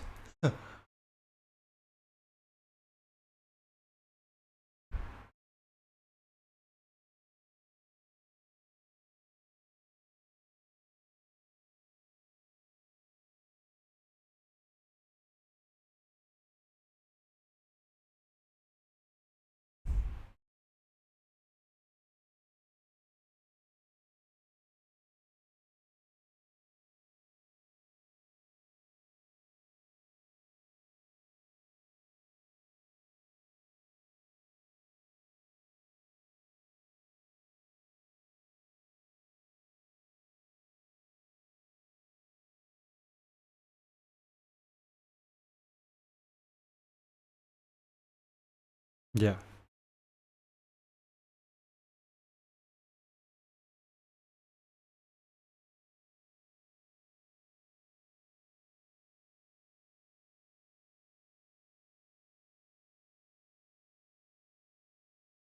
Just it.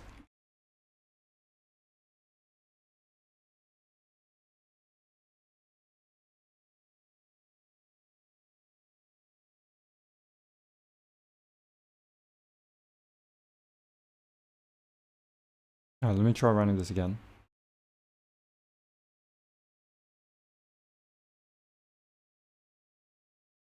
List index out of range. Parent I.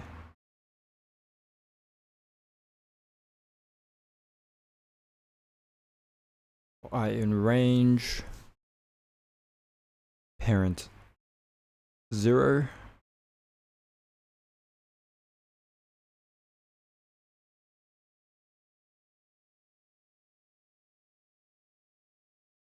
Zero, zero, 0.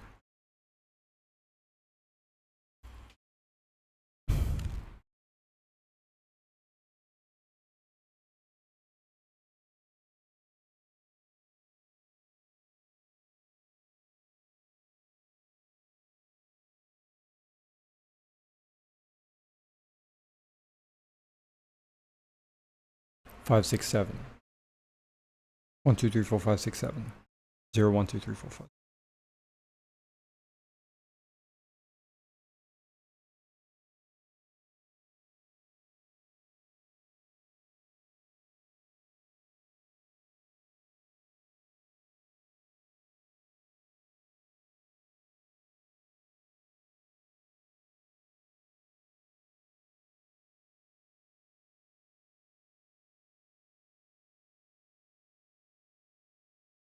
I'm just having a look where I'm messing up.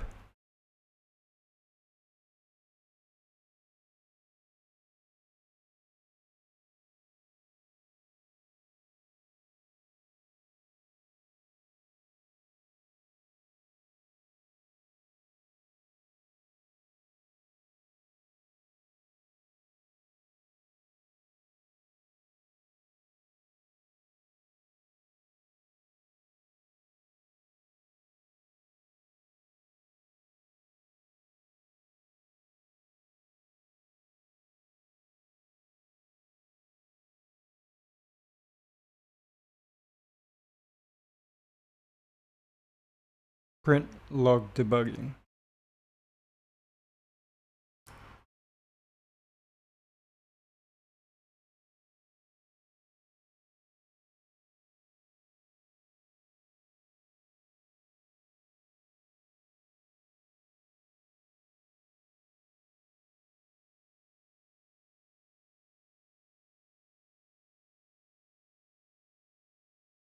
Ooh, wait, I did this wrong. Oh, I did this the wrong way around, right?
Oh, fuck me. Frick.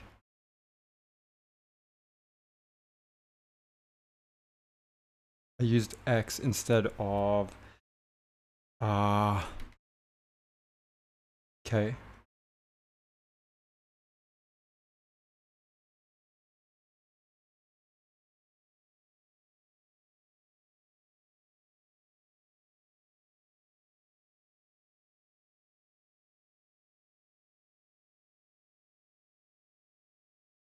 Wait, I see.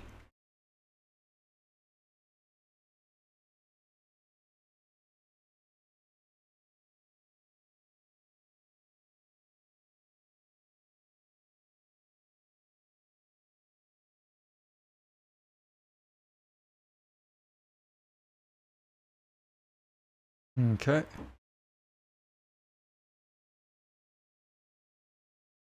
Index out of range of self up node it.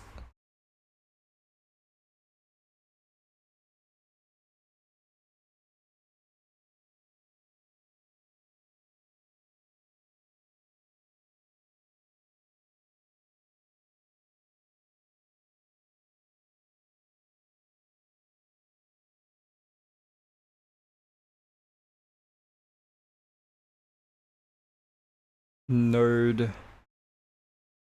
it.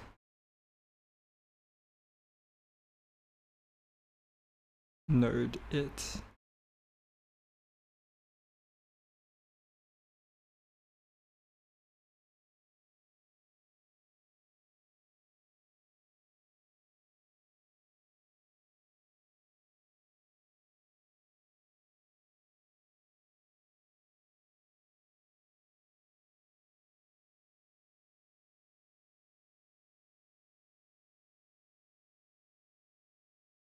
Three and one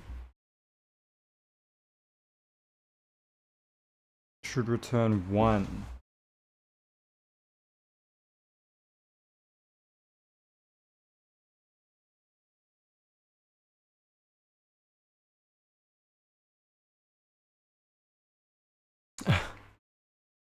Fuck me. solved a medium binary tree problem last night called count good nodes in the first try. Was pretty happy because it was medium, but this hard problem you're doing looks crazy.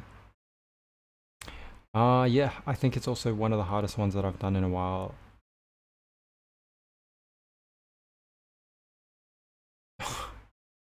But no, it's good that you're having positive experience.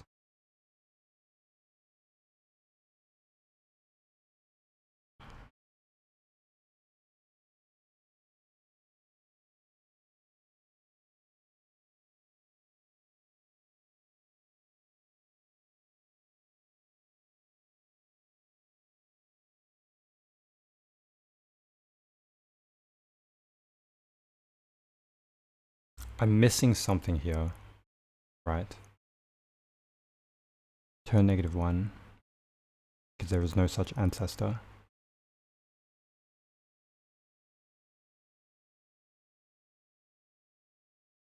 What am I doing? That doesn't ever make sense.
Hmm.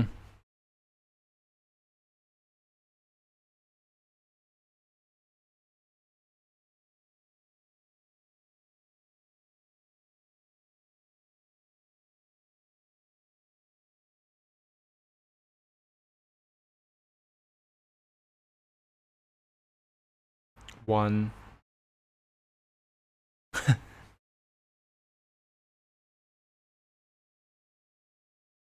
It. It's an it.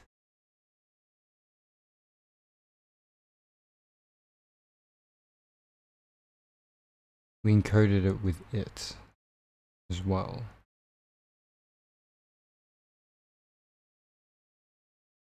We encoded it with it as well.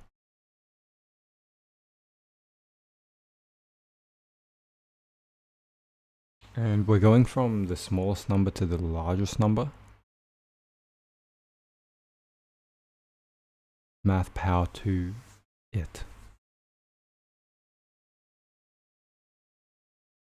So it starts from 0,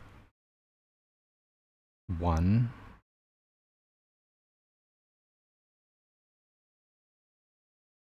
I gotta see what k is every step.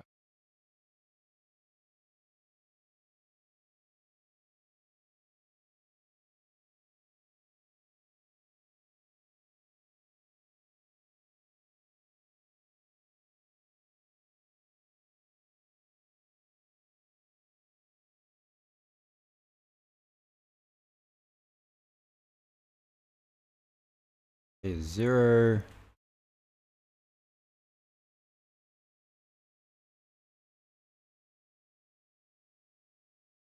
Whoa.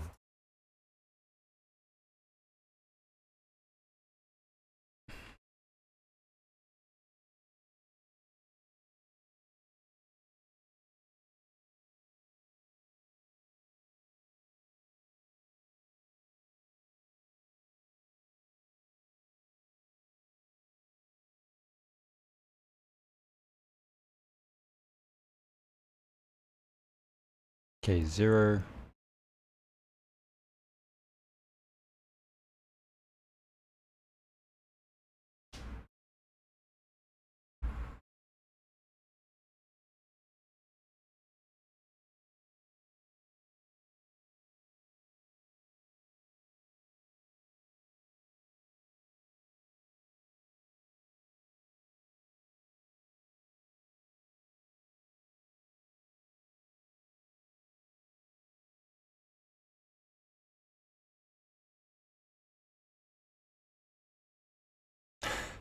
Fuck me, I can't believe I'm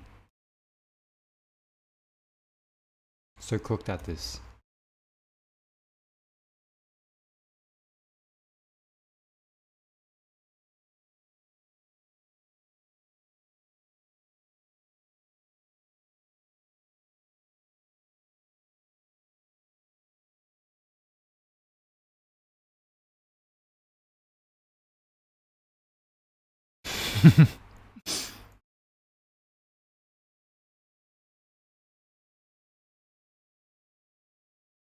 Wait.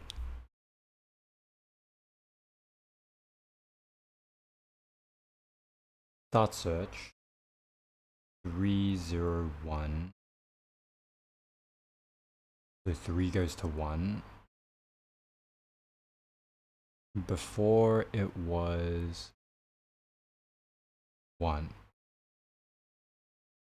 Now it becomes 0. That's it. Then you go 2.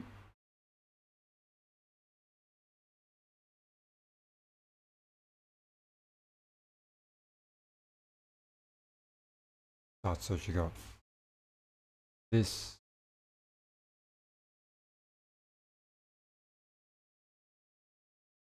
Before was 2.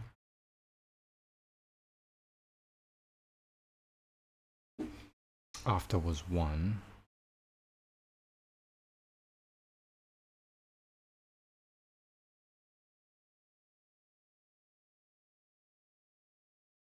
Should be 0, no? It's 2, correctly, couldn't you just jump to?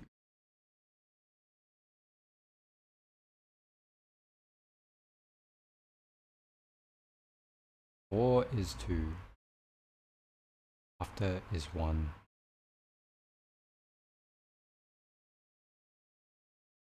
Something's awry.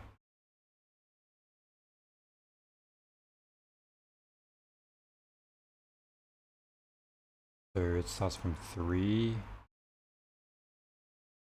After. Okay.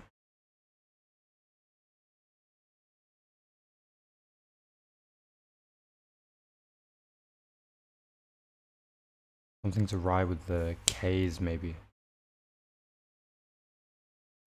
So K and K is just the lowest bit, which is we have to, we must convert that first. Use it directly as an index.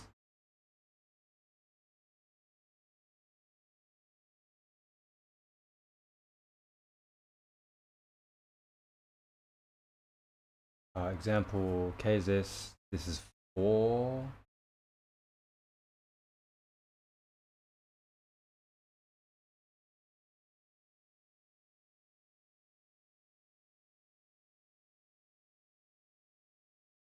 So,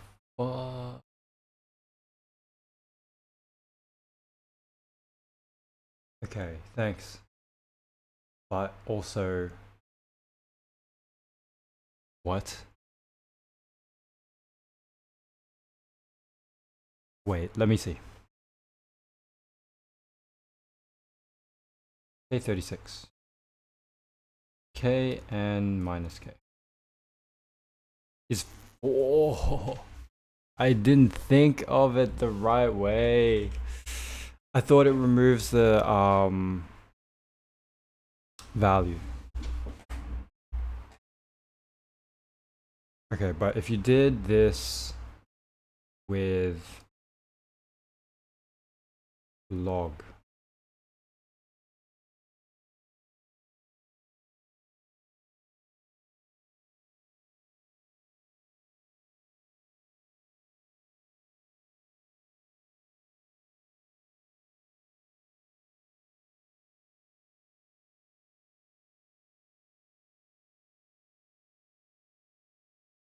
fuck, also log is of base 10.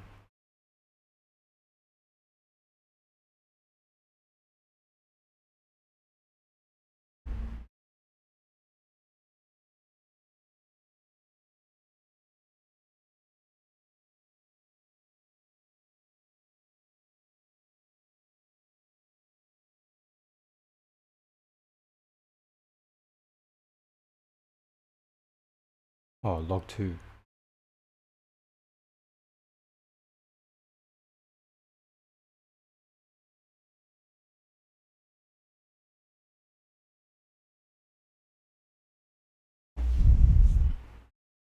Duh.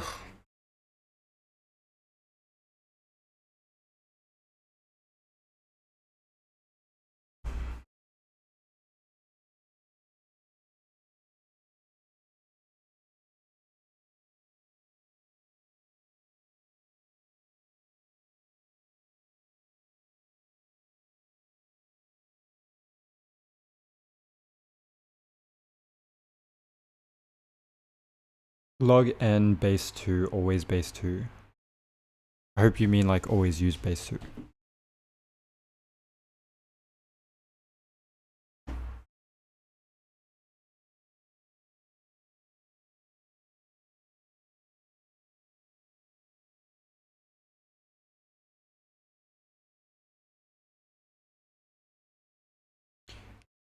My system, it's slowing down. Holy, it's really slow.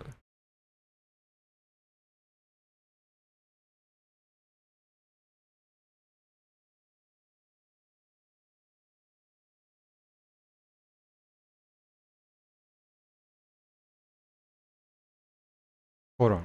I need to do something about this. I need to do something about this.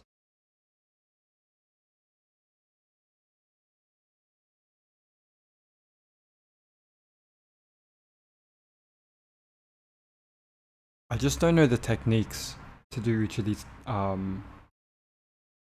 bit manipulations.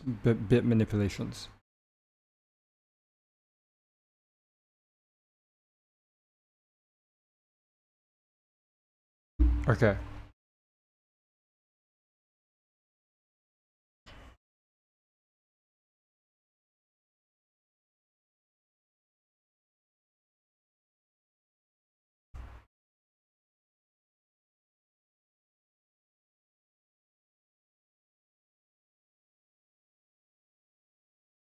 I'm gonna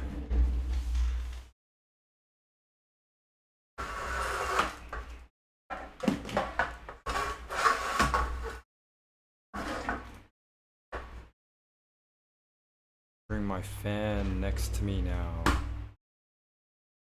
The fan next to me now. Okay.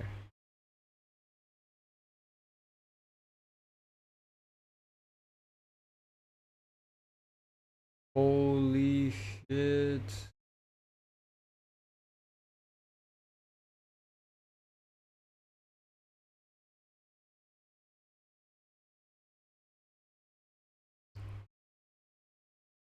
Fuck it, we're looking at the code.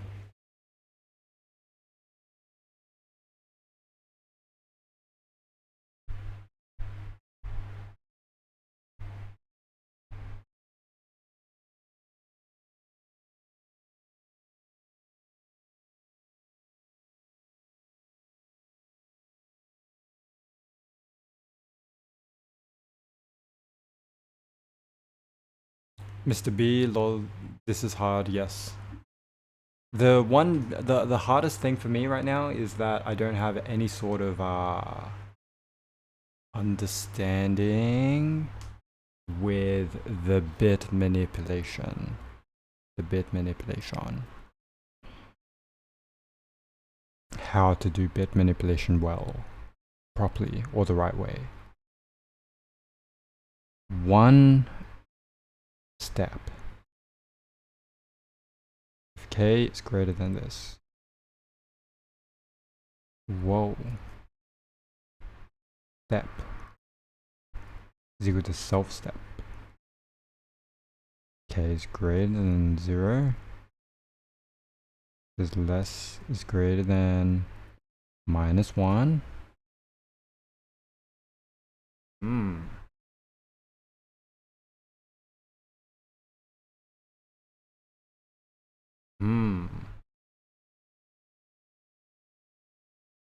Still doesn't make much sense. I guess I gotta see what it does, right?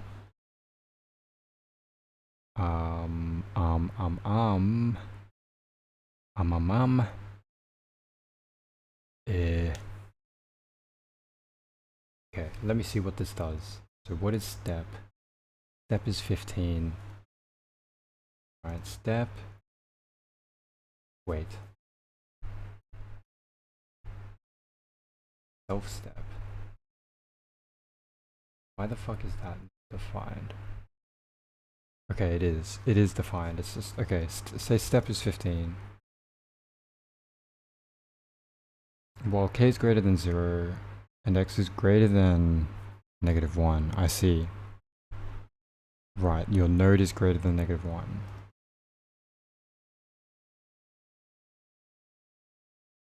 One step. What?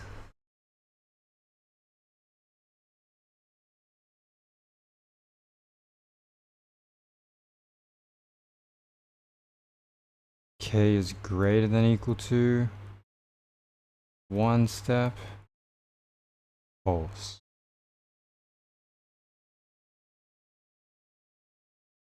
K is 36. K is minus equal to one step. Okay.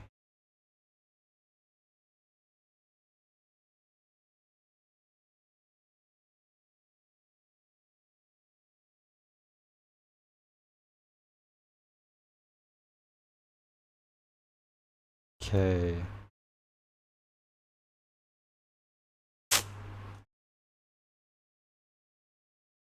is not greater than 0 anymore.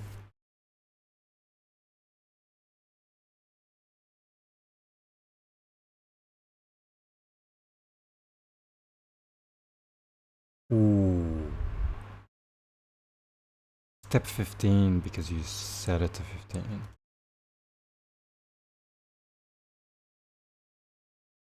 It was 14.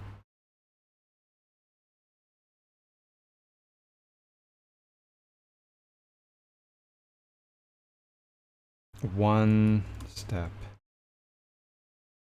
Step 13. One step. Step 12.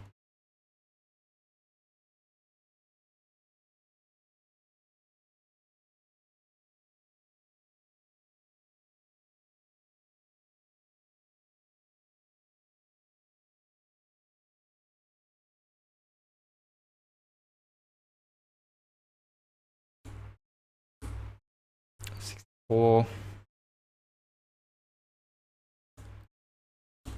32,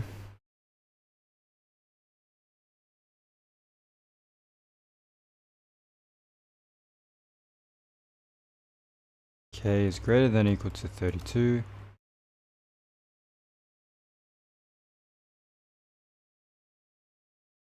Node is set to that.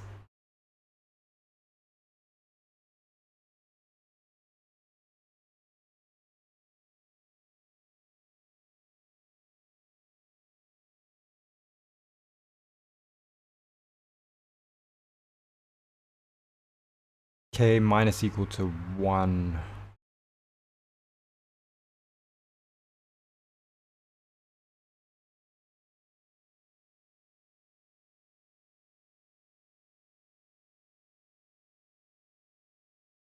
Because well, you did 32 first.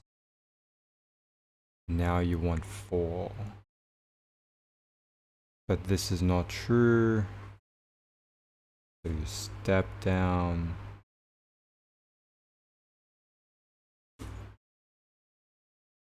Step down again. Step down again. And then this becomes true.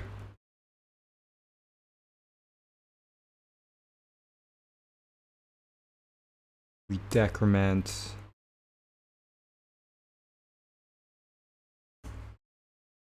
And then K reaches 0.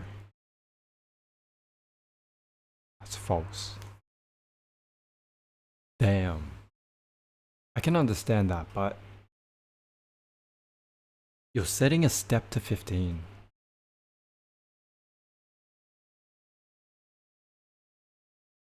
you look at the limits of n where you find I is greater than, much greater than, so 1 is much greater than I, and k does not equal to 0, then it is a set bit index using the value of I and continue.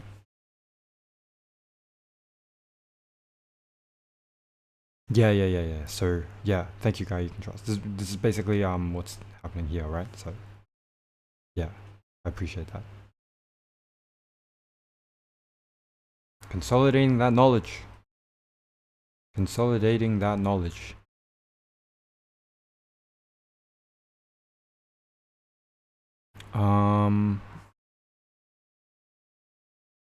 Yeah. So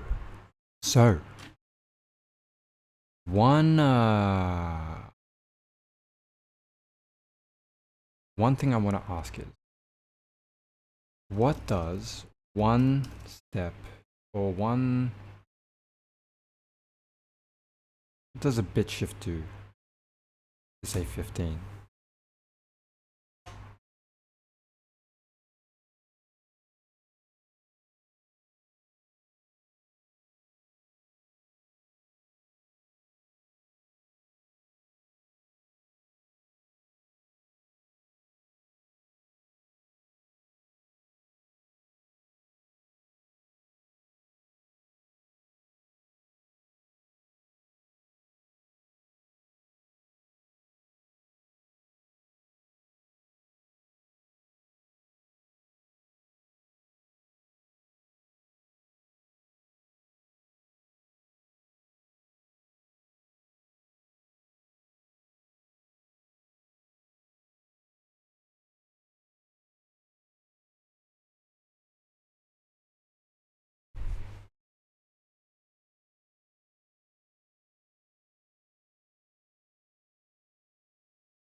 Okay, I think I understand shifting bits.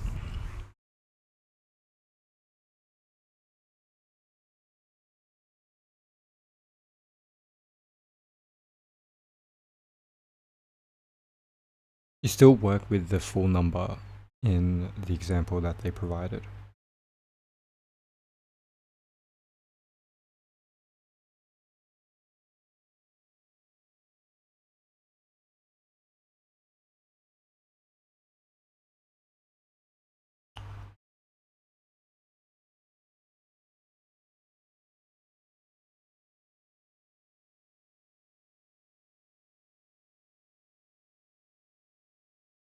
So, okay. Let's restart this.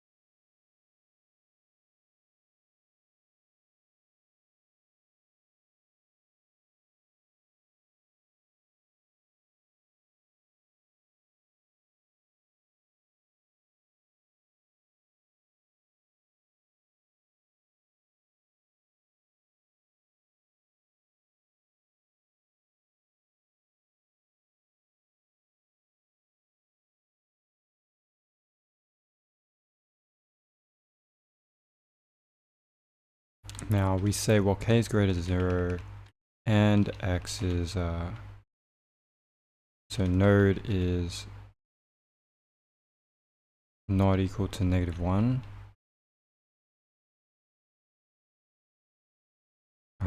Otherwise we return node. K is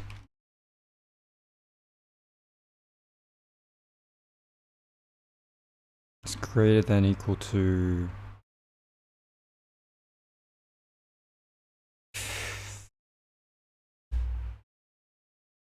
if k is equal to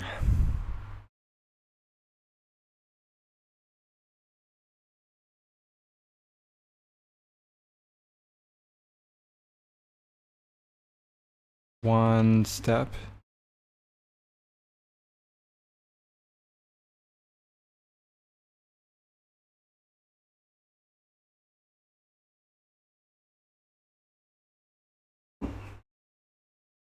node is equal to self up node taking that step.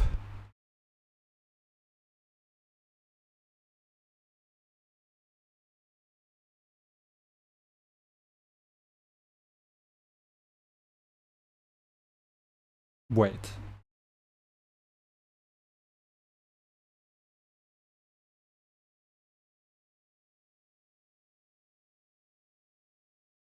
Taking that step. Yes.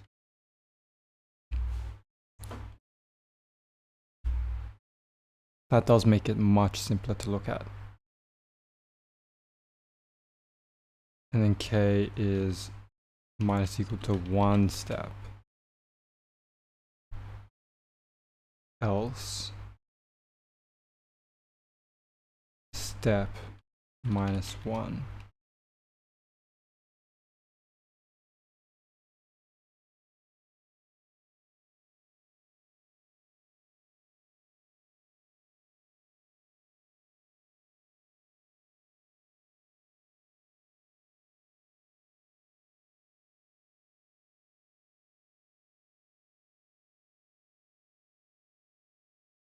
Negative shift count. I wonder if that's why.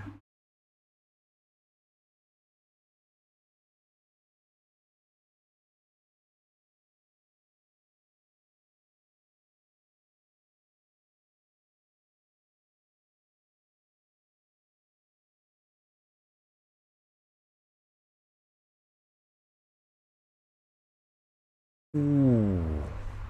The fuck?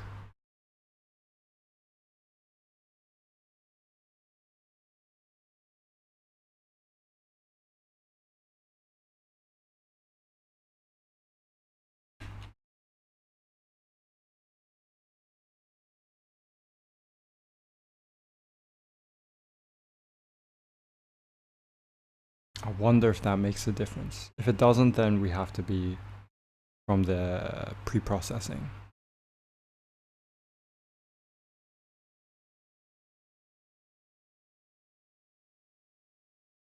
So it's from the pre-processing. One thing to understand is why that has to be the case. That k is greater than equal to. If it's not, then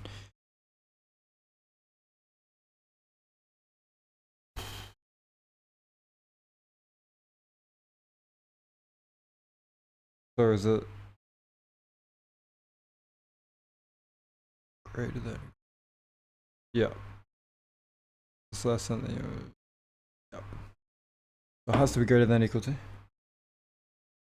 Because you need some k remaining. Yeah. Okay. And while this is true. Now this is done incorrectly somehow then.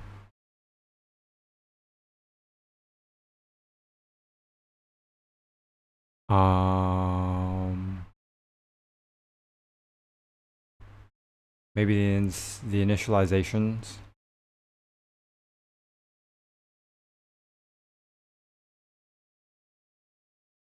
are incorrect.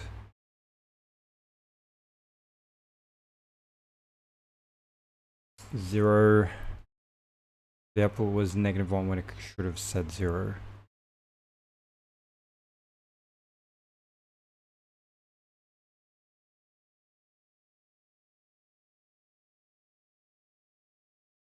I'm wondering if this should just be 0 then.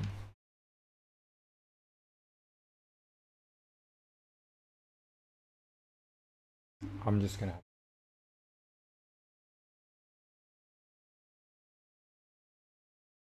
No, no. Output was 0 when you expected -1. Alright. Alright. Alright. I see. Problem. Still persists.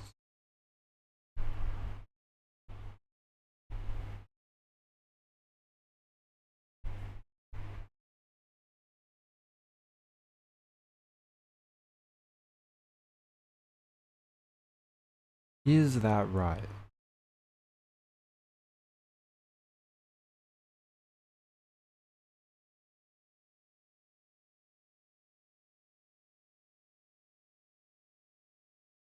What is X range as well?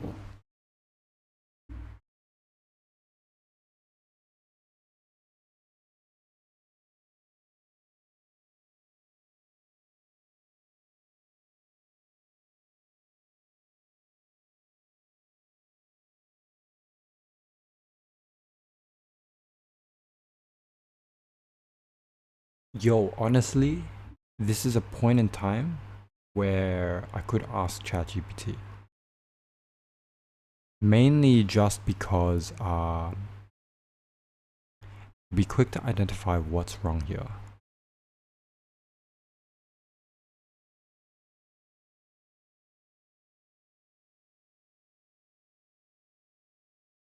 Although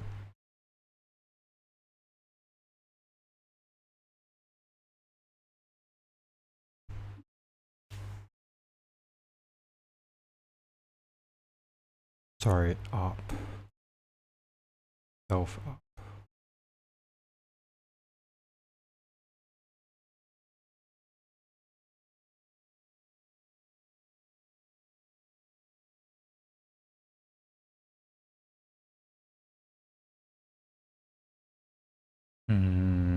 Whoa, okay. Printed 3 times over. Self up.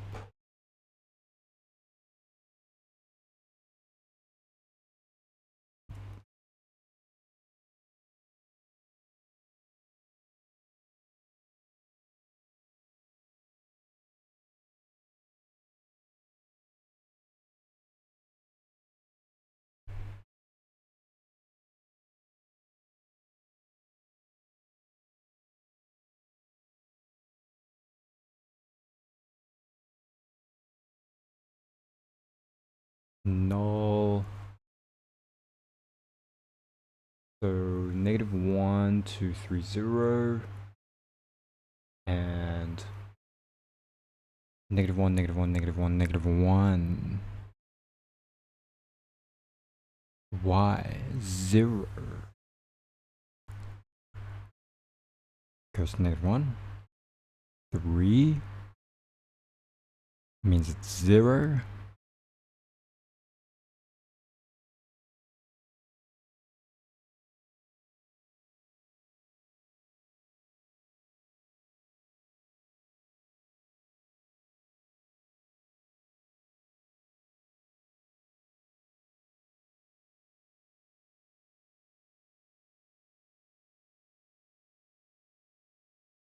Three, two, one.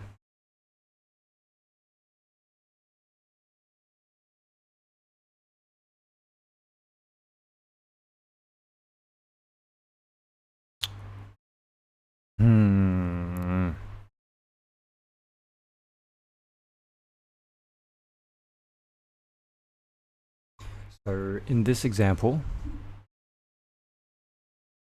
-1, 2, 3, 0. I is at here, then j is at 0, and the parent of I is going to be -1. So up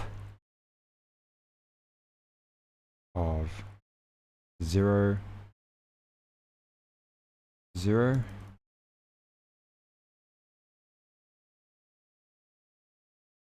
going to be -1. Up of 0 and 1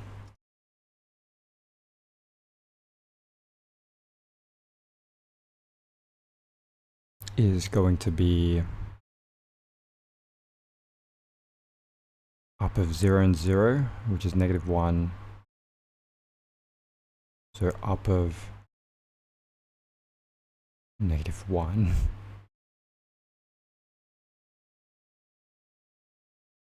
Up of 0, 0. -1. Up of 0, 1.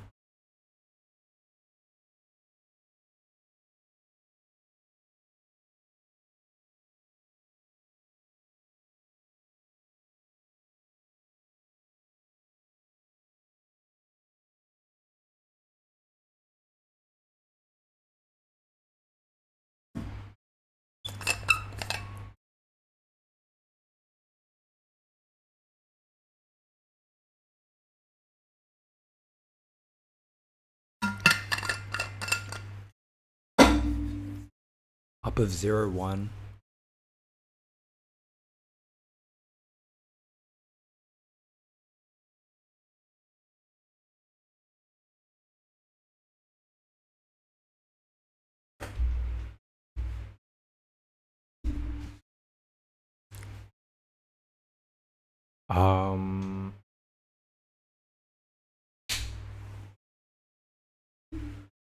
Let me come back real quick.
Fuck, man.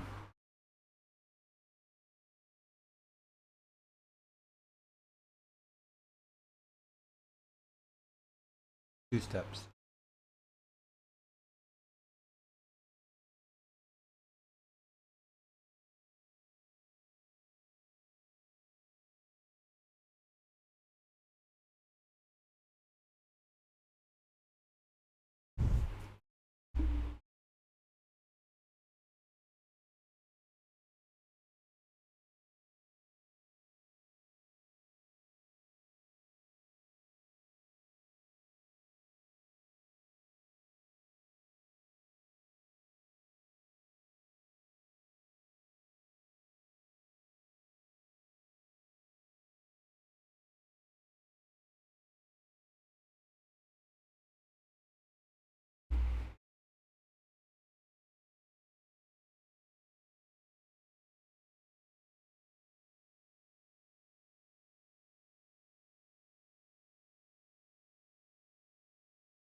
Doesn't exist.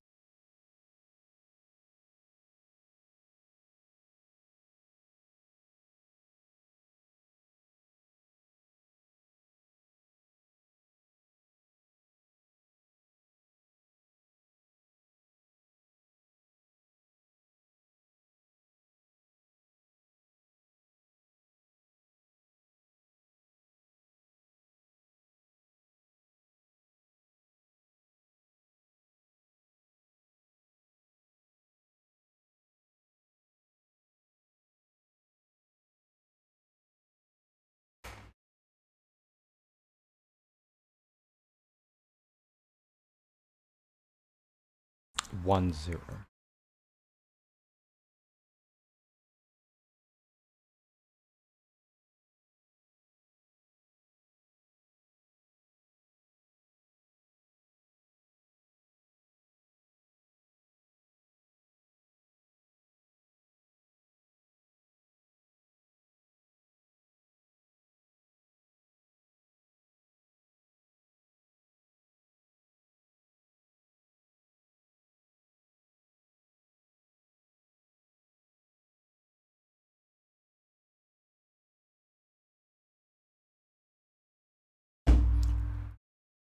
Fuck.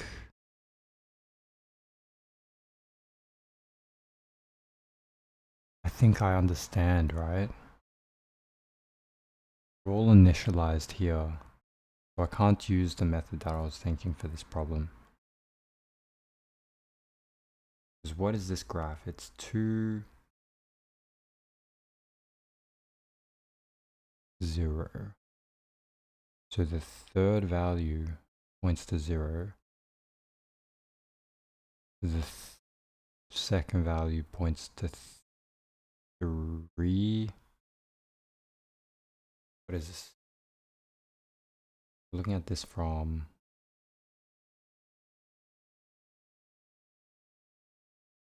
0, 1, 2, 3.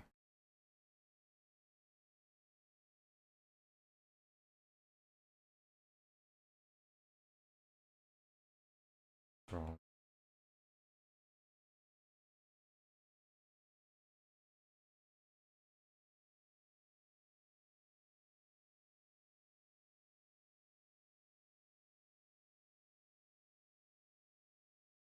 0, the root.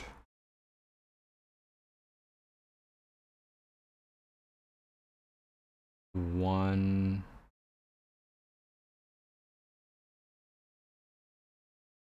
branches off 2.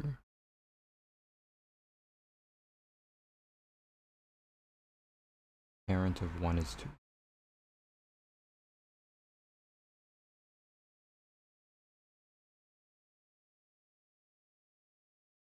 Parent of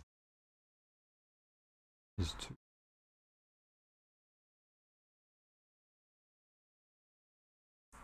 Parent of 3. Parent of 2. Parent of 3 is 0.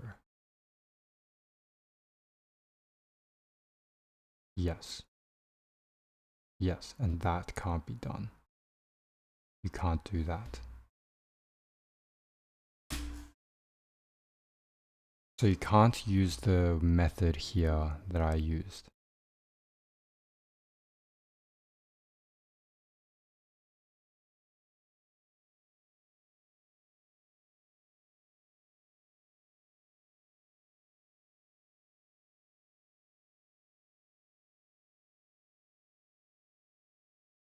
So what instead could you use? You could use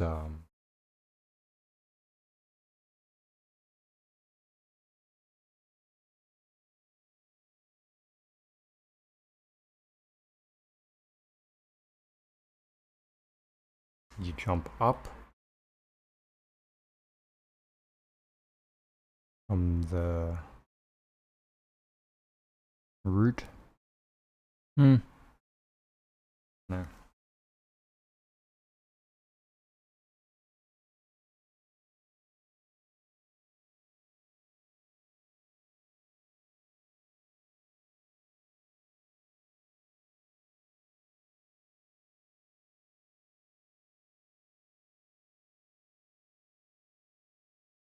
So that's one step, and then 2 steps. 2 steps is going to be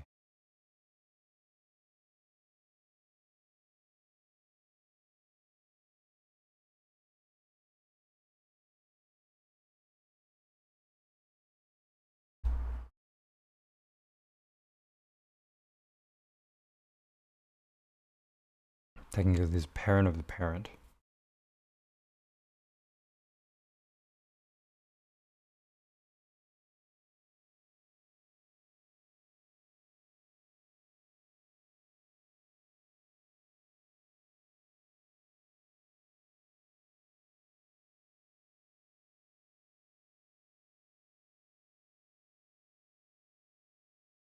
Whoa. Wait, how can you do that? How is that still correct? Oh. Okay, I'm gonna try keeping this. Checking out chat.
I swear to God, if this works.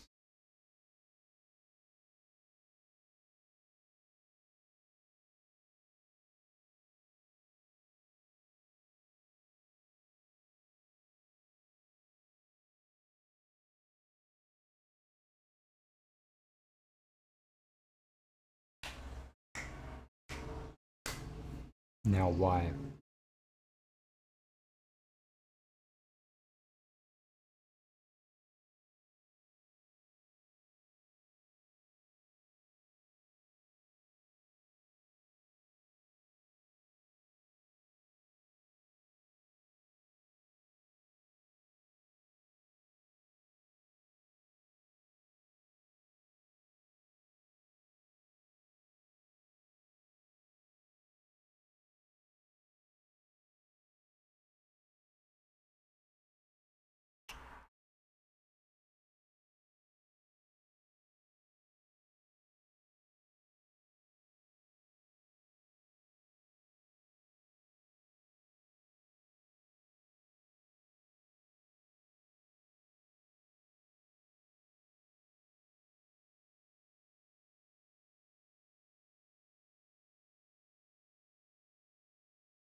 Why would this be necessary?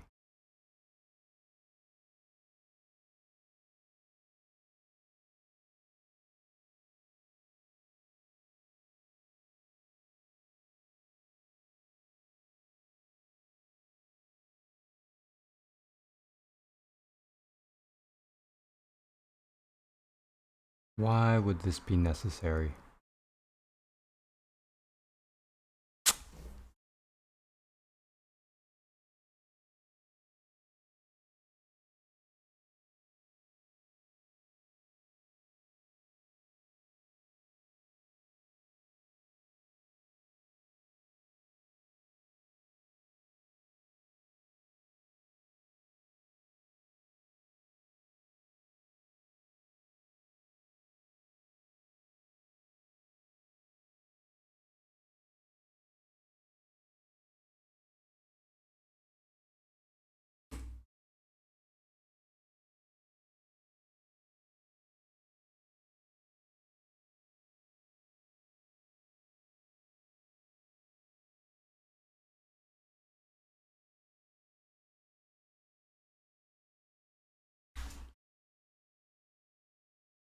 if this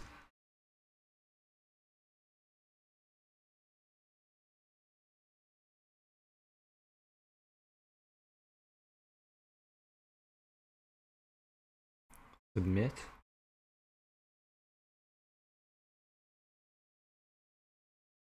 now this I'm guessing it wouldn't work.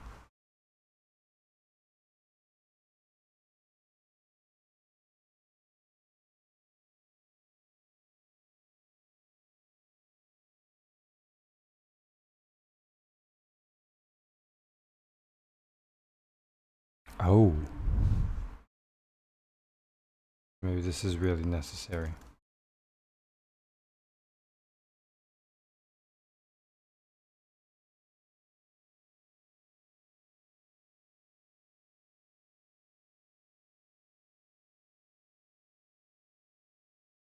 You have to do this first.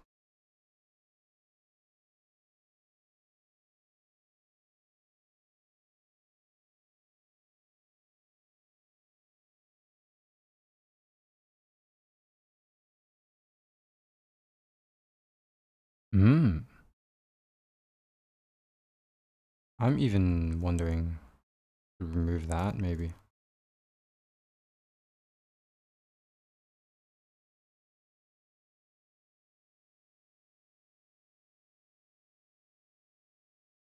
Nope, that is not right.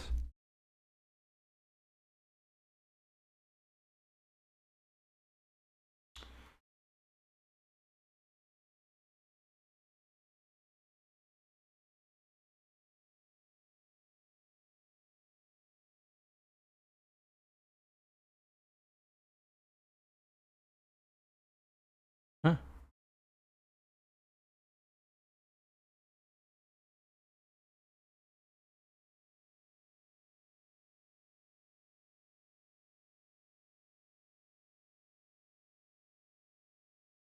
Store the parents of each node first, so swap the outer inner loop logic. Oh, when you pre-compute the jth parent, you would have.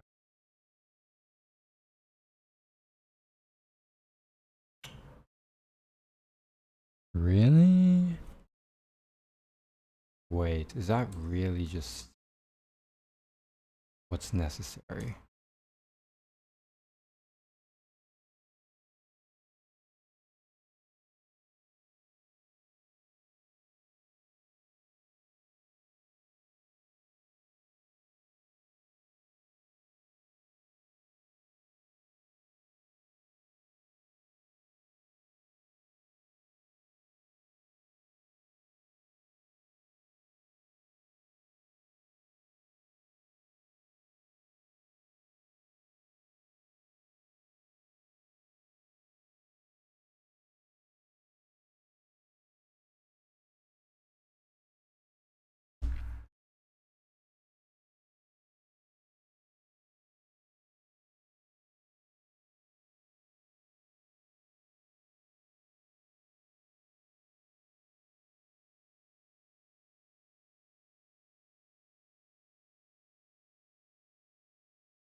Dang.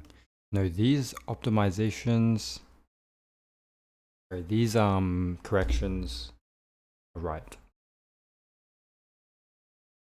But I'm not necessarily sure I understand. But let's see, right? So guy you can trust. We'll have processed every node's j minus 1th parent, since we work at one parent layer at a time. Ah, right.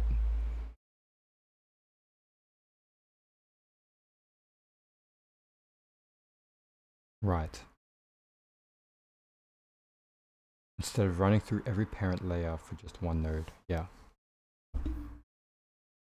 The ordering map.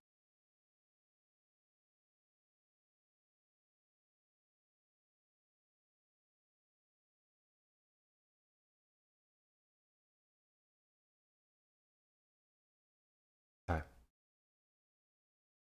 Well, I'm happy I'm done with that question.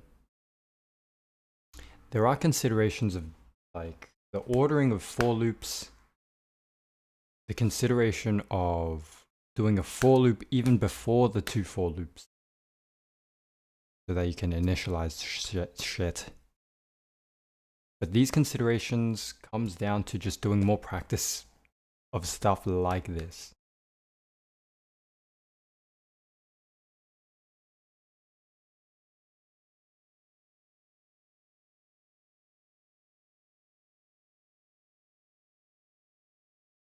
Gotta make note.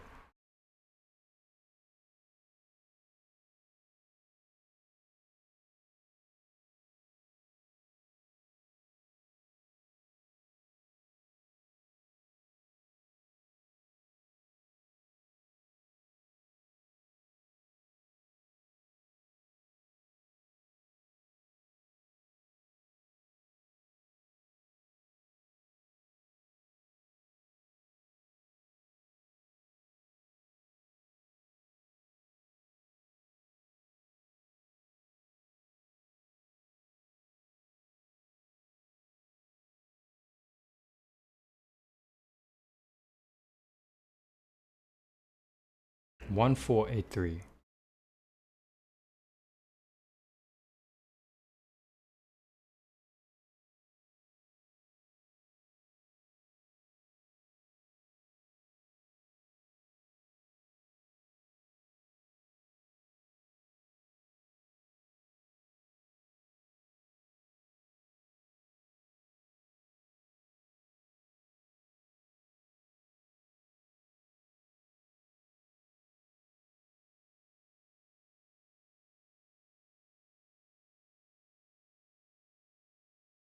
Binary lifting.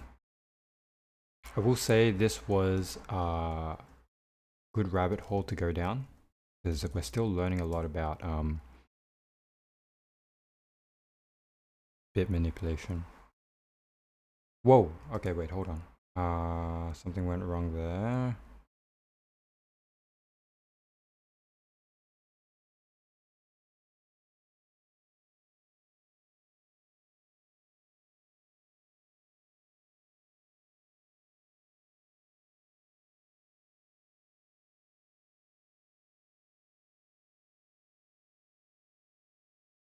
You pulled rebase.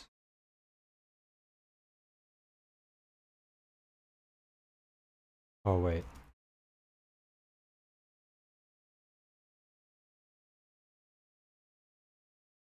Yikes, yikes. That's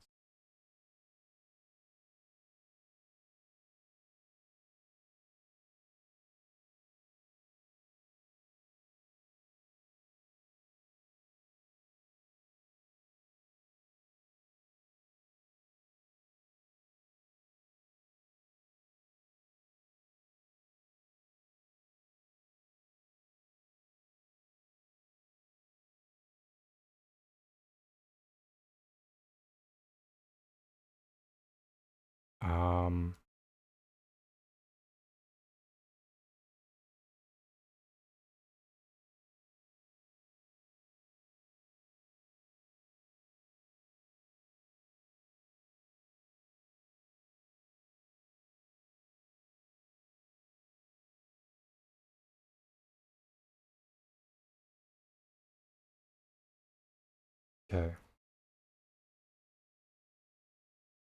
Git pull dash dash rebase.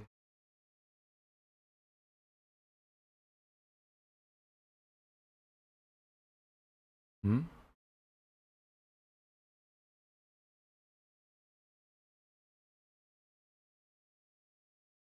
Majority element anyway, okay. Git restore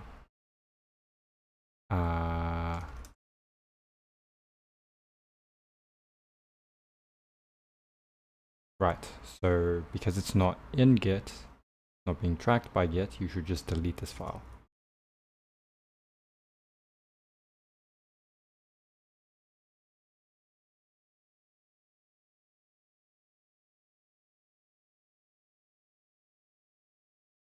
Okay, and then git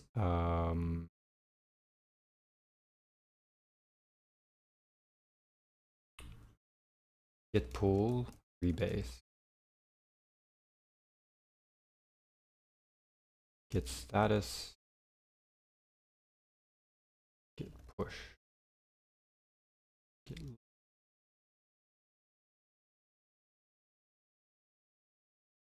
yes. Now we're fine. Git push. Alright, that's it. Now for round 2, there are binary search problems like this that are O of n log n, where the ordering matters, like the Coco's bananas, the outer loop log n, while the inner loop is n. Coco's bananas I've done, I think, before. Now I've forgotten a little, if not a lot, if not all. But no, I will do something else. Guy, you can trust. You basically took 2 hours. You basically took 2 hours of my time already. But I don't. Mr. B, this optimization is insane. The optimizations. Not really optimizing.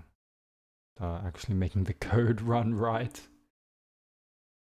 But yeah, no, the optimization of binary lifting is. That's like the main part of it. Crazy. Okay. Technically, should eat, but we are going to do spiral matrix. Yeah, the binary. Okay, yeah. The spiral matrix.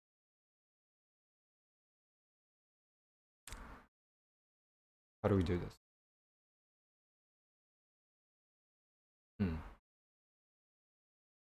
Everything gets shifted. Wait. Oh, you list them. 1, 2, 4, 3.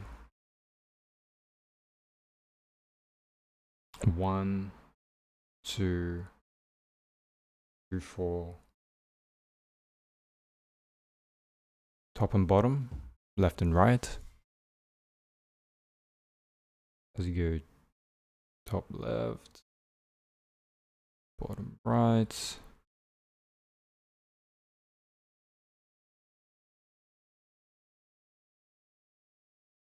I can see how we could do this.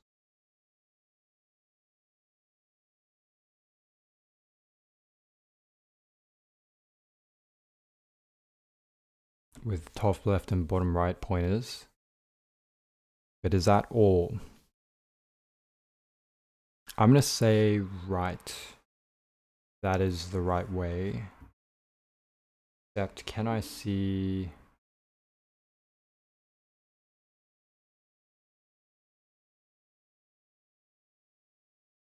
any hints? Well, for some problems, the best way really is to come up with some algorithm for simulation. Basically, you need to simulate what the problem asks to do.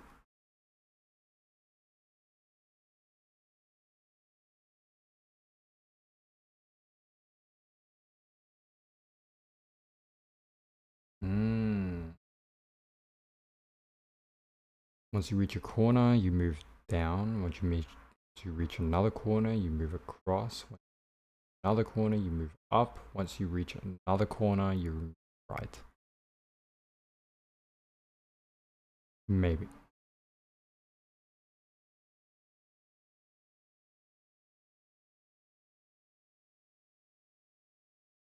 I'll go with a hint number 2.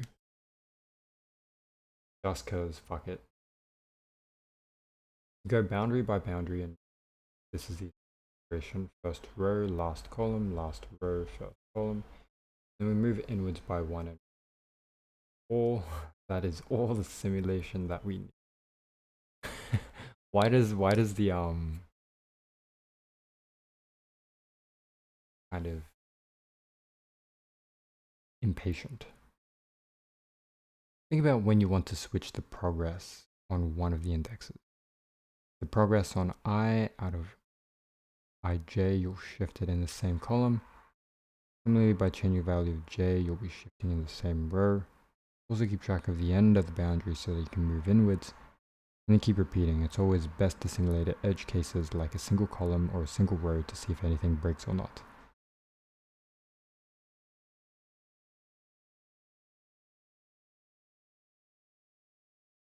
Mr. B, yes. Yes. Simulation, I think, is the way. Fuck it, we'll see. I'm just not confident that... Not confident.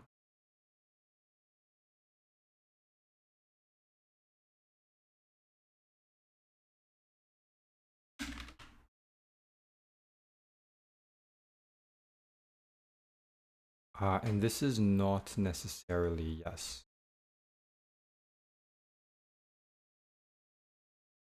By n.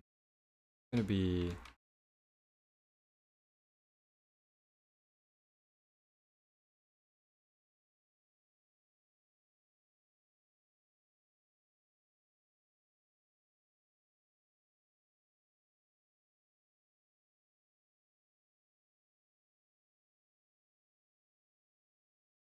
Do we keep a visited list?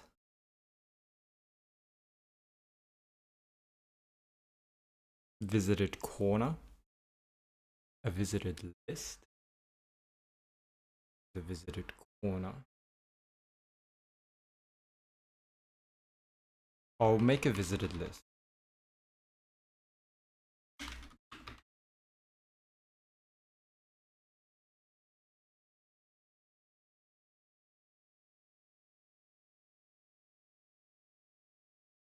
While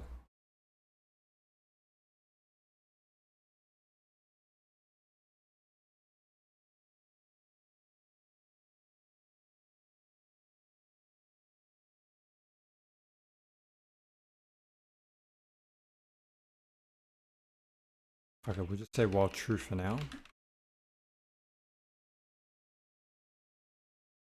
We have a resulting list. Return the result. We append some value.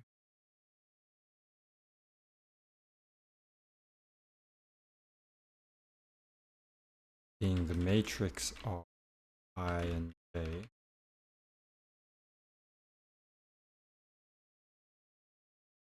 For I in range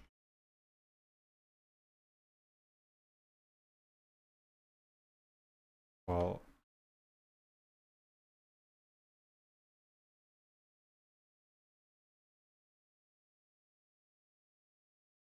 rows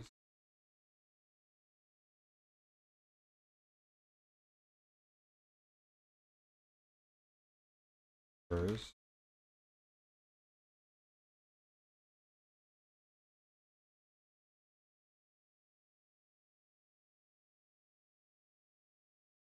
for row in rows for col in cols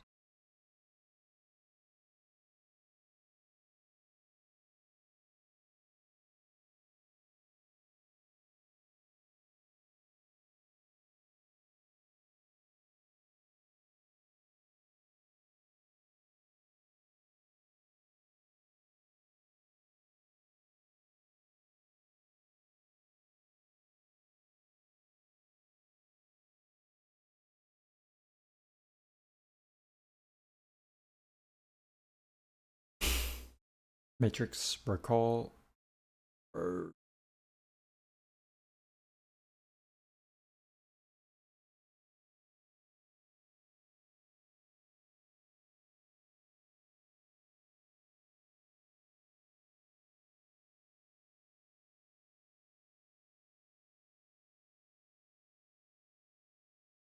visited.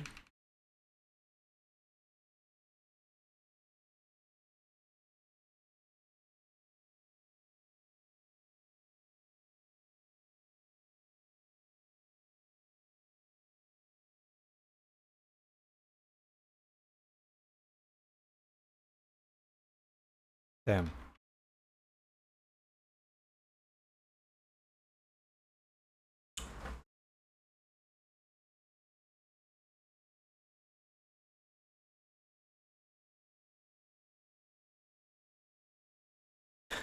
I feel like, well, it's alright, whatever.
Okay.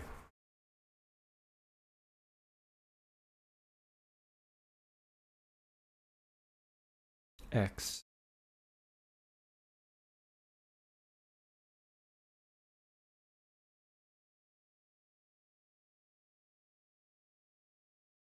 Dr, dx, dy, I guess.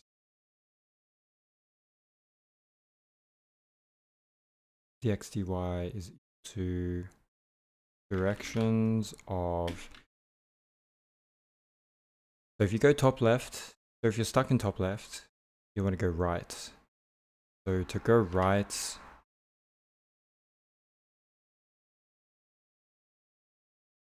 you would need to pick the first one. So pick the first one. If... So this is row and... Right. You probably don't need what I just had, a visited set. No visited set. Just yourself. Get rid of the visited set. Else, if row is equal to...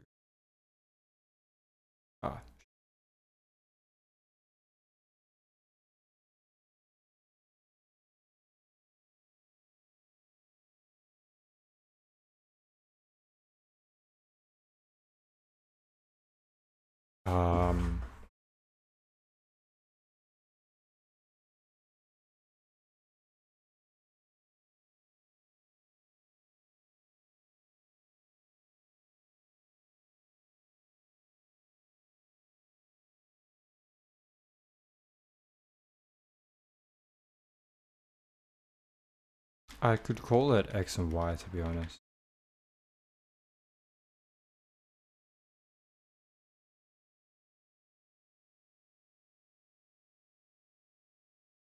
Wait, that's Y. Relate this to X.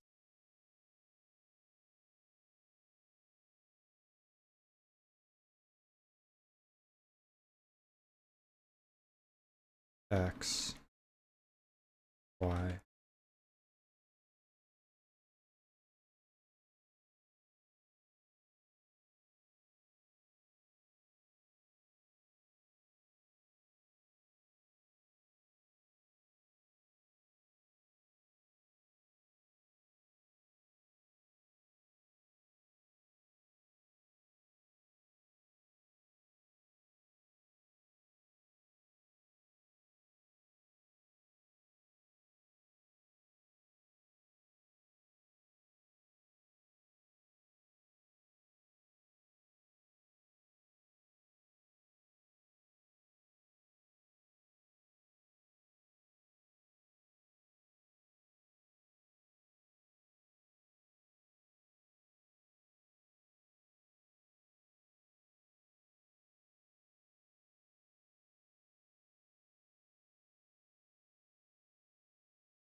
Top left.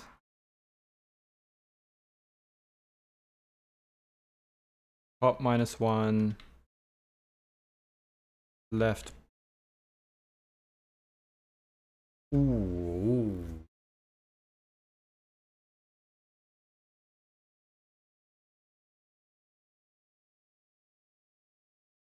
Your top left. Make your direction that direction. And then your next values. Sorry. X is going to be X plus dx. Y is going to be Y plus dy.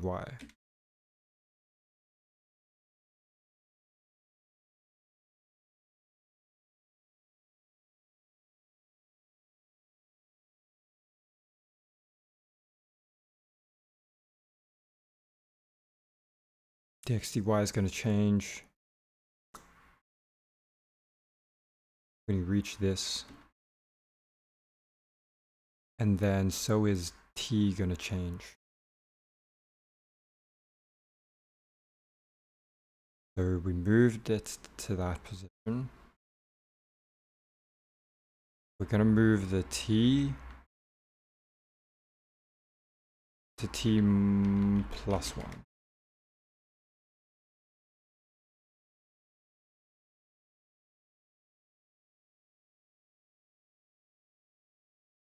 Okay, yeah, the rest is going to be pretty simple. So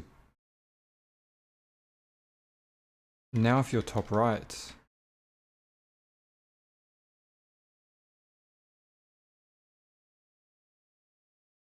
dx dy going to equal to going downward.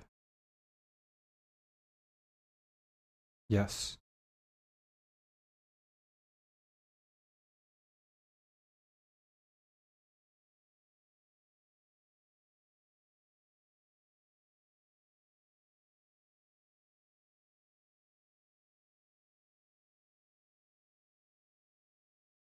And the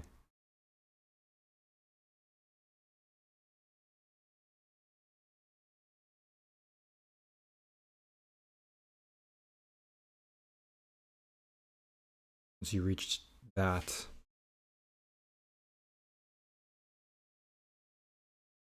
you make your next one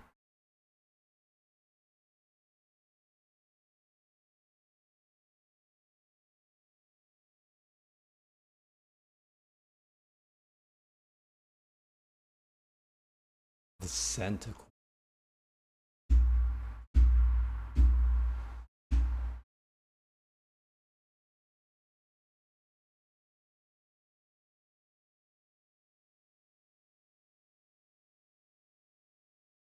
If you start off the grid,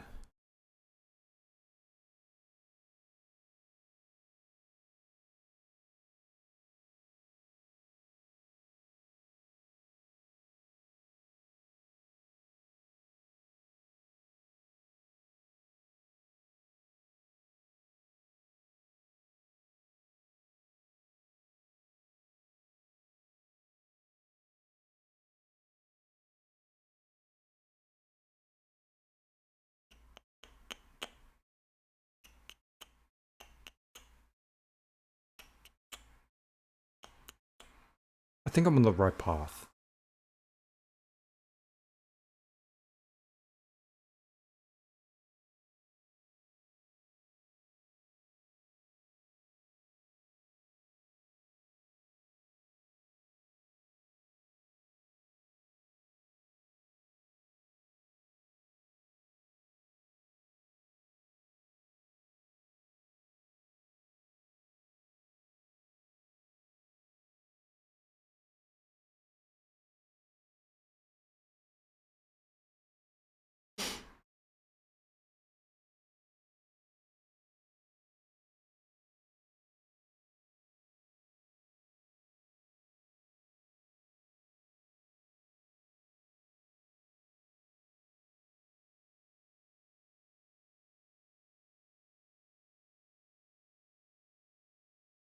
Both start at -1.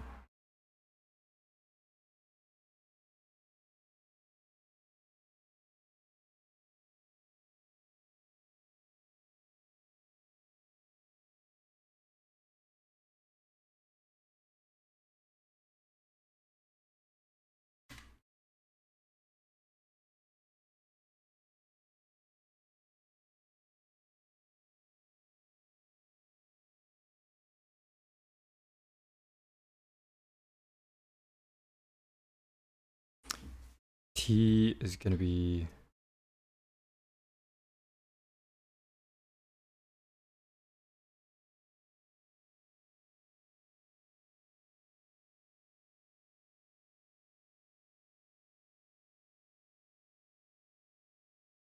ooh. Ooh. Wait, maybe you don't need this.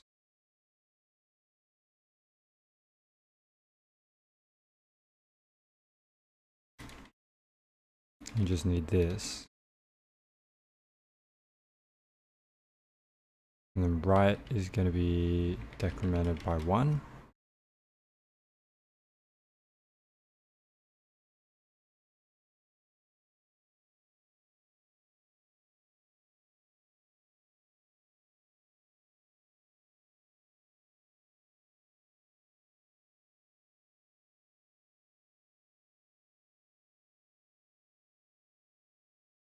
Hmm.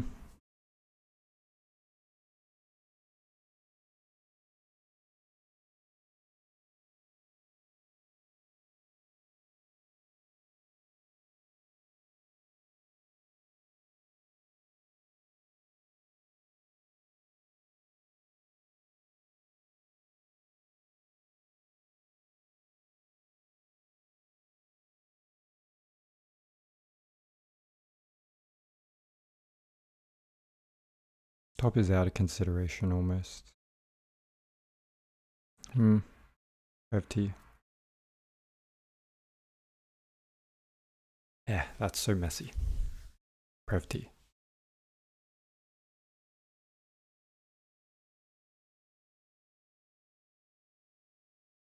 Prev T.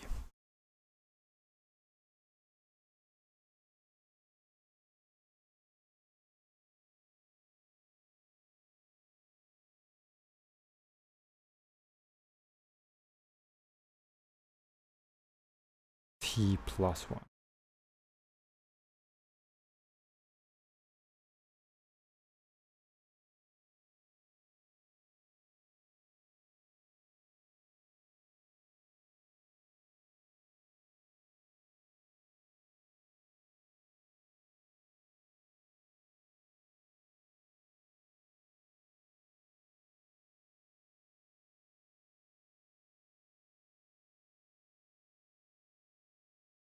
Eventually you'll reach it. So it's always going to be this.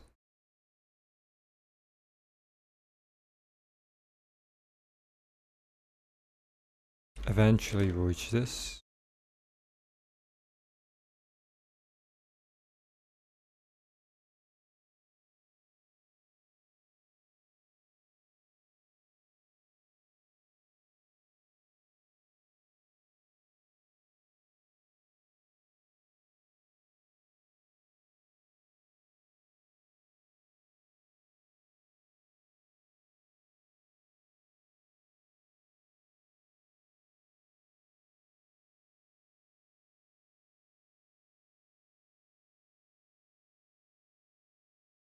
Ooh. So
L is less than equal to 1 plus equal to 1.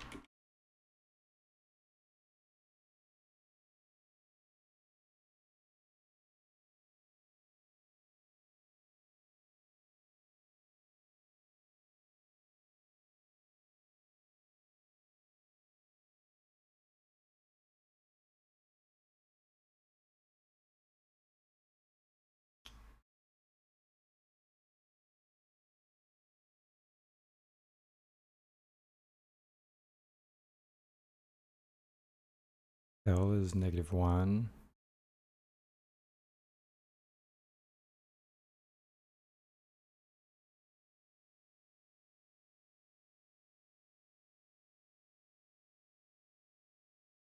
Greater than or equal to negative 1.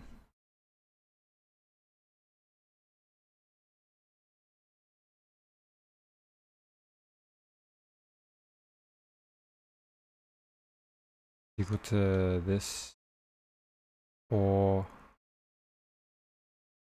x equals to L.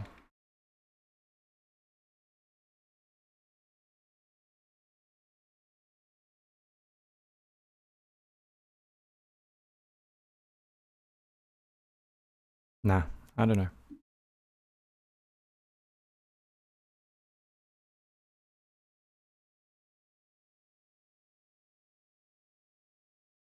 Yep.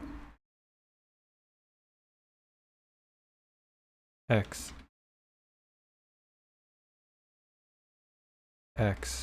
y is equal to 0, 0.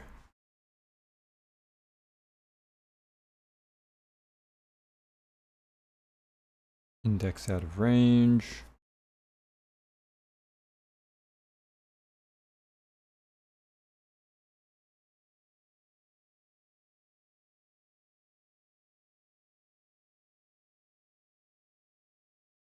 Print xy.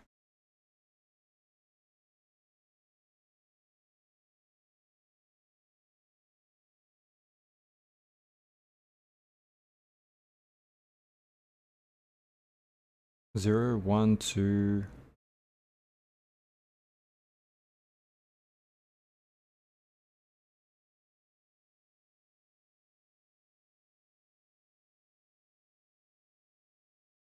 Hmm.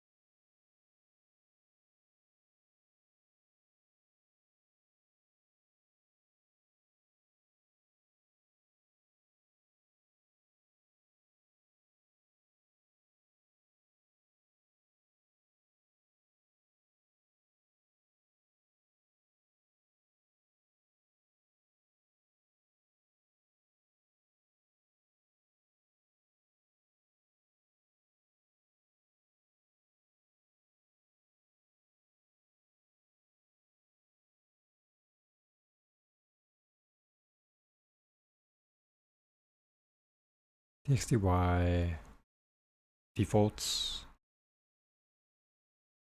to this direction.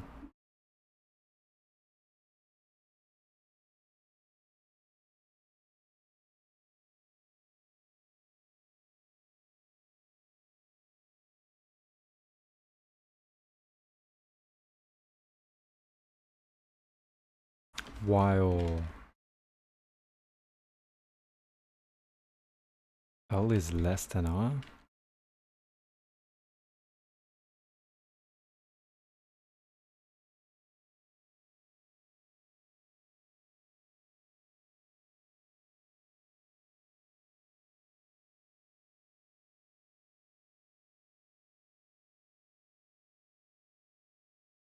Len of the result is less than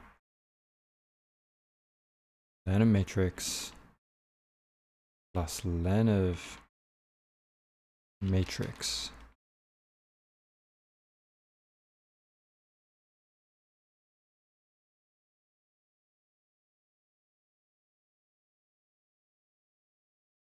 Yep. All right, let's look at solutions.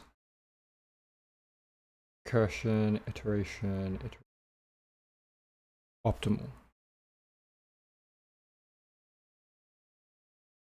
Directions, steps.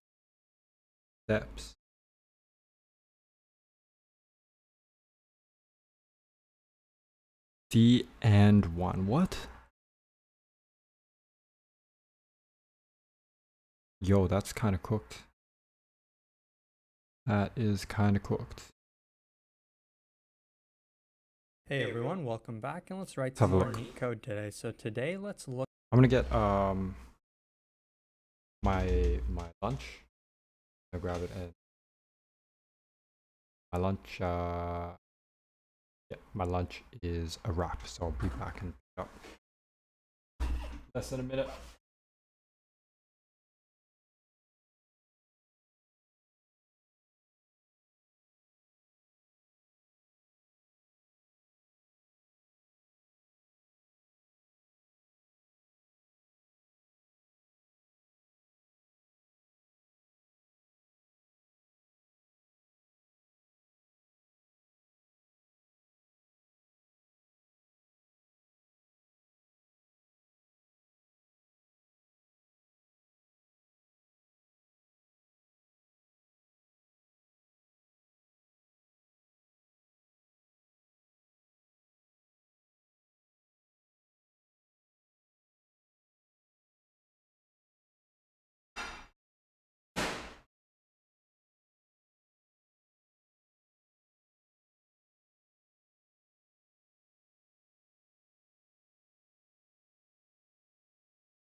Okay.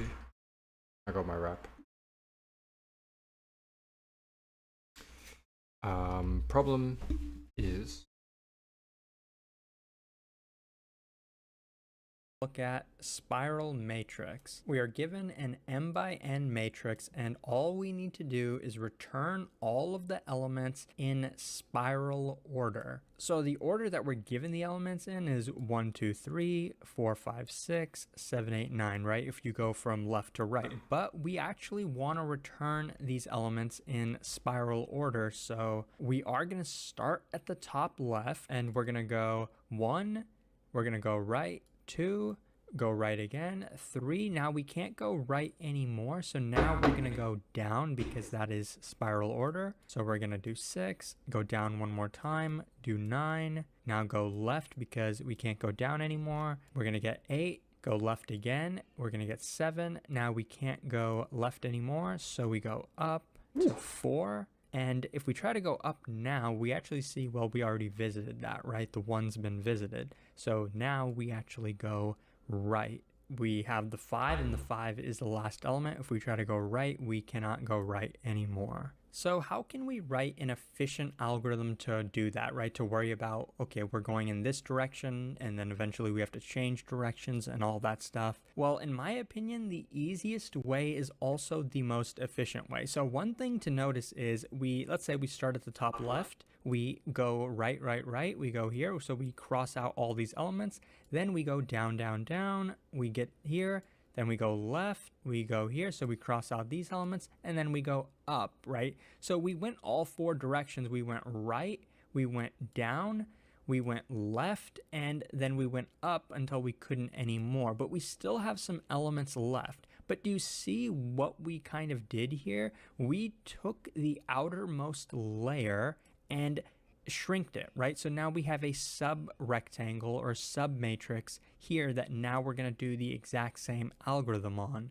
But you notice that our boundary, our left boundary was over here, and our right boundary was initially over here, but now we shrinked it, right? This is our new sub-matrix, right? Originally we had this. So our new left and right boundaries are here, right? So we shrunk it by 1. We had to move our left and right boundaries inward. Similarly, we had a top boundary of here, and we had a bottom boundary over here, but we had to shrink that as well, right? We had to move our top boundary down 1, and we had to move our bottom boundary up by 1. So now our top boundary is over here, and our bottom boundary is over here.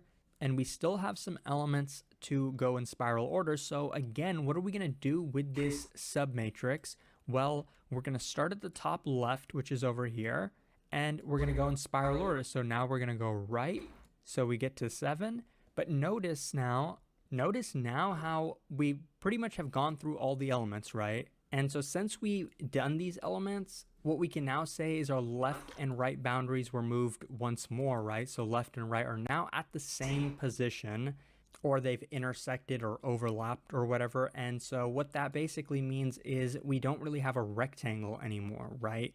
Our boundaries are not in a position, so therefore we don't have to continue going anymore, right? And you can tell by the picture, well, we already visited every single element. We don't have to continue the spiral. We're just going to repeat old elements anyway.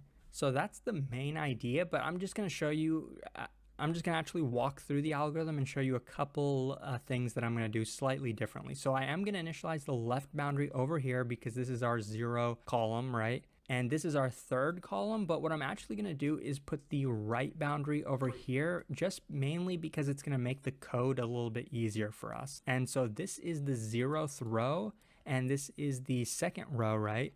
So what I'm going to do is put our top boundary over here, and I'm going to put our bottom boundary not at index 2, but 1 more. So I'm going to put our bottom boundary over here just because it makes the code a little bit easier. And so as you can tell, basically what we're doing is we have 4 pointers, and these 4 pointers are going to make coding this solution, this spiral matrix solution, a lot easier for us. We are going to start over here because it's the position that our top left is pointing at. So we're always going to start at the top left position. And so we are going to have an output. We know the output is going to be a list or an array, so we're going to add 1 to our output, and then we are going to go right. So whenever we start at the top left, we're going to go right because we're going to do the first row. So now we're going to be at 2. We're going to add 2 to our output, and we're just going to keep repeating this until we reach our right boundary. Our right boundary is going to tell us when we can stop. Now we get to 3, we add 3 to our output. Now we get to 4, we can add 4 to our output, and now we know we cannot go any further. We've basically reached our right boundary, so now what we're going to do is we are going to go down.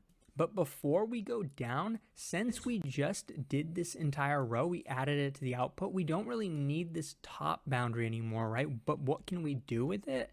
We can basically shift it down. Because our new top boundary of our rectangle right now, look at our current rectangle is this. So our top boundary belongs in this spot. So now we are going to go down. We're going to reach this 8. We're going to add that 8 to our output. And we're going to go down one more time. And we're going to keep going down until we reach our bottom boundary, right? That's pretty obvious from looking at the picture. So now we reach our bottom boundary and the last value is 12. So now, obviously, we're going to start going left, right? But do you notice any differences about our matrix now? Well, clearly, we just did this entire row. What does that tell us? Well, that tells us we can update our right boundary, right? Because if you look at the new rectangle, we've moved our top boundary over here, but we can also take our right boundary and move our right boundary in this position, right? Of course, the left and bottom boundaries can still be the same because look at our rectangle, we need those boundaries still. But now we are going to go left. We reach an 11. We can add that to our output. We go left again. Keep going left until we reach our left boundary, right? Until we reach the element at our left boundary. But in this case, it's inclusive. When we were going right, we were going to... Man, I thought pretty fast. 1 second.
Mm.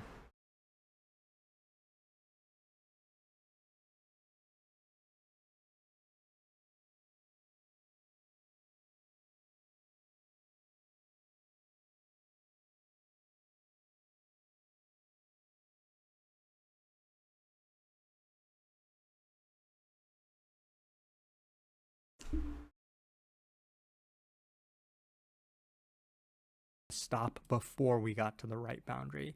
And this is basically just to make the code easier, even though it's a little bit inconsistent. So now we get a 10, we add that 10 to our output, we go left one more time, we get a 9, and we add that to our output. But now you can see that this left boundary is where we need to stop. But as you can see, we just finished the entire bottom row. What does that tell us? Well, our bottom boundary can be shifted up by 1 over here because our new rectangle is like this, right? Our right boundary tells us about this, our bottom boundary tells us about this, our top boundary tells us about this, and our left boundary tells us about this. So this is the resulting rectangle, 1 by 3. So now we're going to put the bottom boundary here. And now we're going to start going up, and we're not just going to keep going up forever. We're going to stop once we reach our top boundary, which is pretty easy for us because we only have one element and now we're at the top boundary. So we get a 5 and we add that to our output. Now you can see that this problem has been reduced. We took our matrix and chopped off each side of it. We chopped off the top, the bottom, the right column, and the left column. But we can still continue our algorithm as it is. The only thing that we have to update now is take our left boundary, because we just did the entire left column now, and shift it to the right by 1. So now again, we're going to start at the top left because the top is pointing here. The left is also pointing here. So we're going to start here and we're going to go right, but we have to add 6 to our output. So we add a 6 to the output. We keep going right until we reach this boundary, right, which we've reached once we've gotten to the 7. So we add the 7 to the output. And now we stop because we reached the right boundary. And since we've just finished this top row, what are we going to do? We're going to update the top pointer, right? We're going to cross it out and we're going to shift it down over here, right? So now top is over here as well as bottom. They're both pointing at the same row.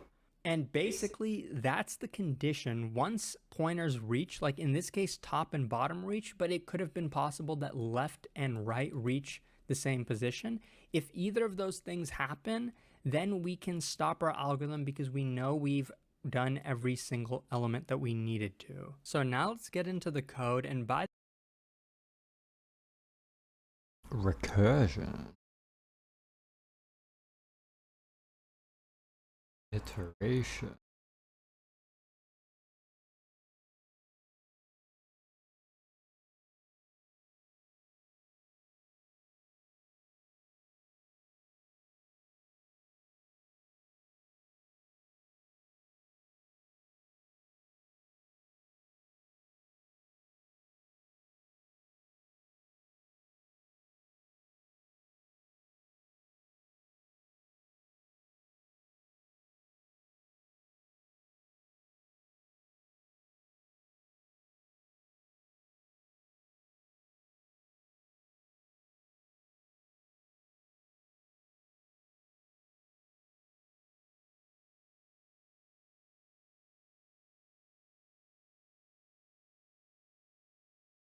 Oh. 0, 1, 2 could be incorrect.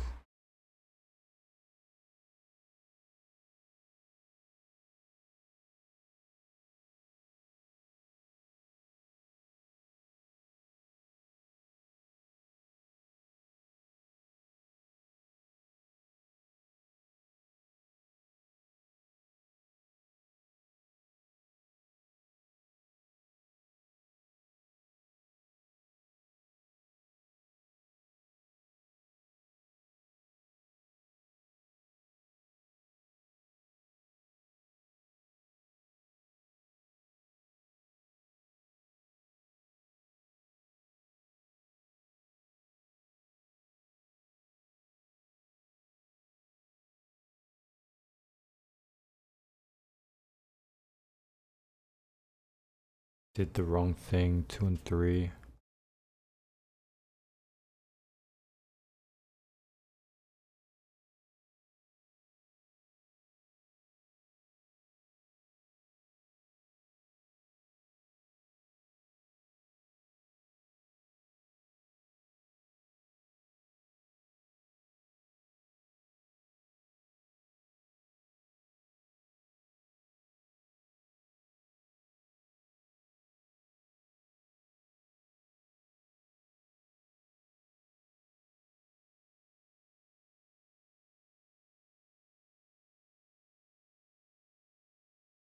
Down,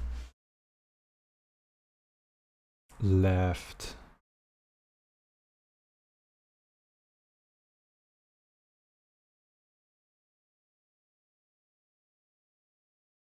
up.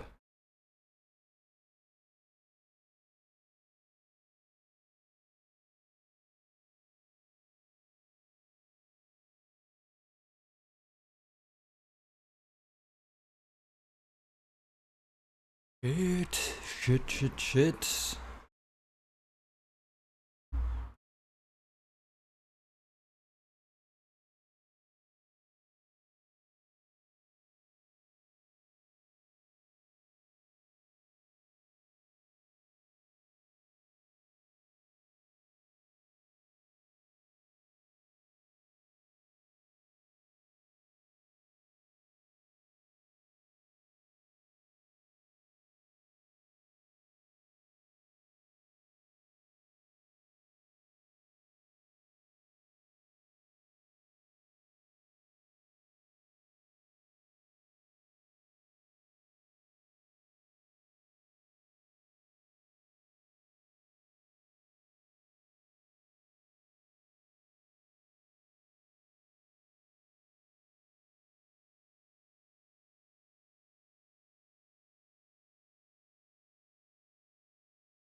And 1, 3.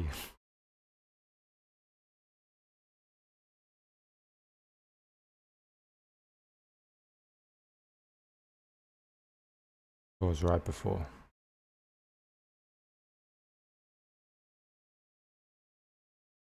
Ugh.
Top, left, top.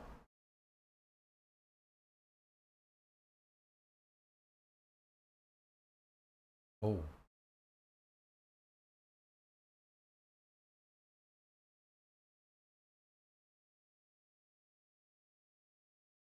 Oh.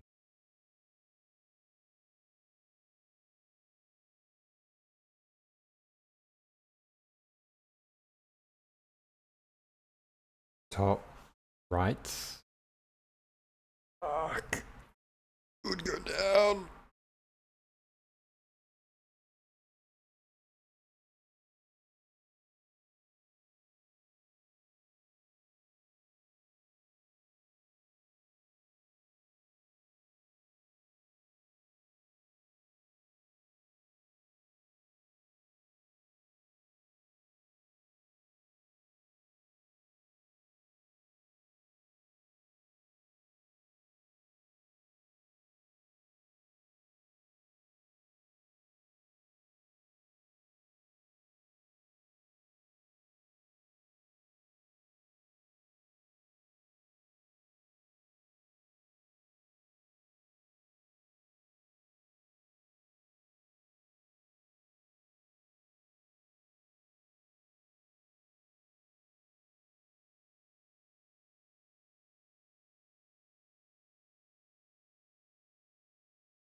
Redo.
What the fuck?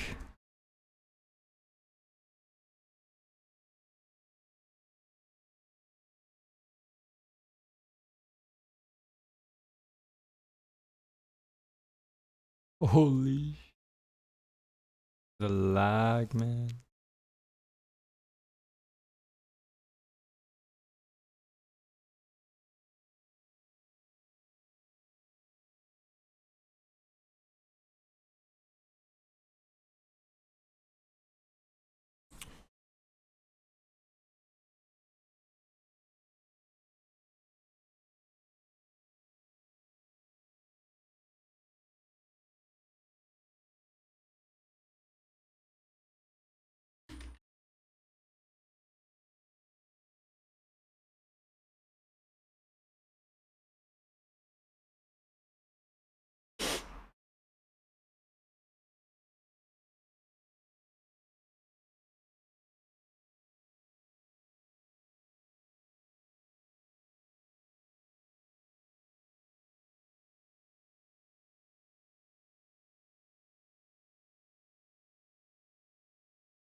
Wow.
Okay.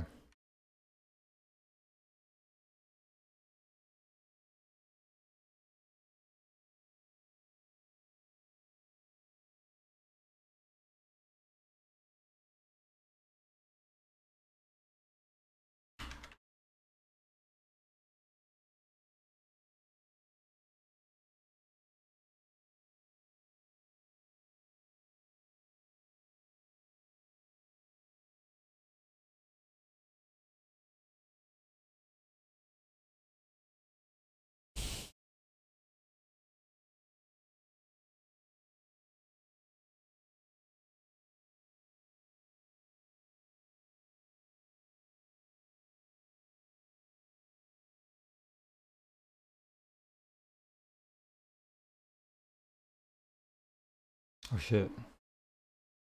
What's the difference with this?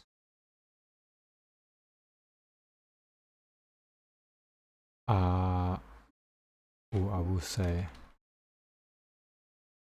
don't need that.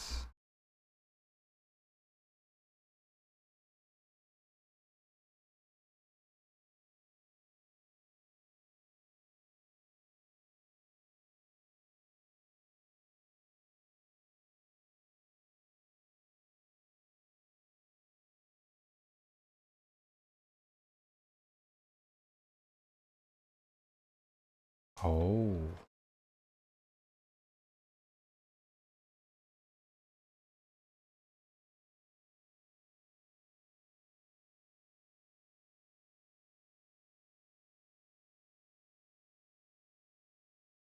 God damn it, why it's so slow?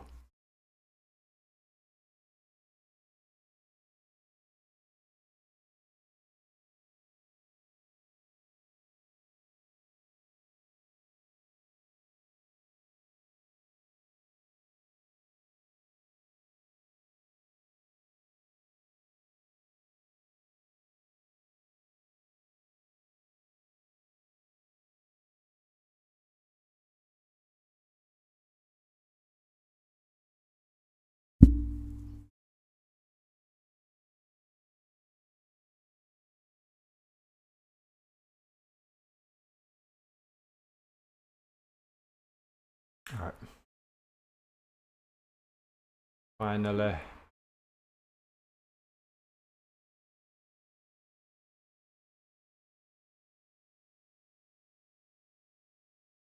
We're done.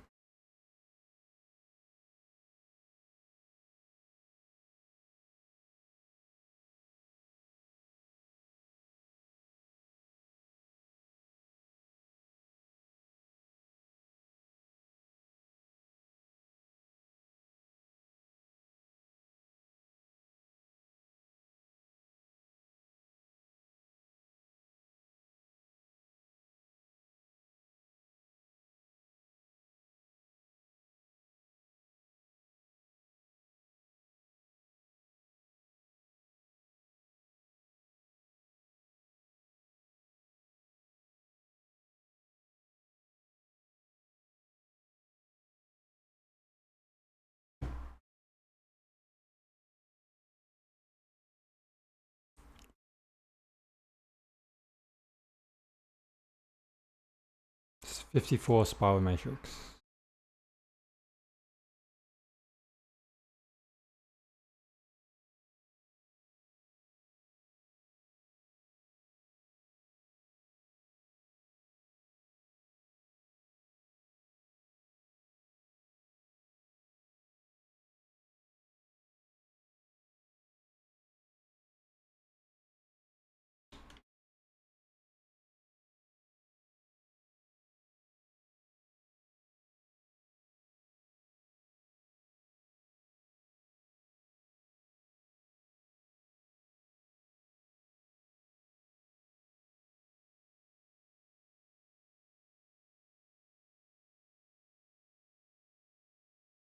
Okay. That's it. Oh, that's it. Okay, let's close some of it. Man. Unbelievably slow, man. Okay. Saved bookmarks. And we can... Okay. That's it. We're done. Spiral matrix. Oh.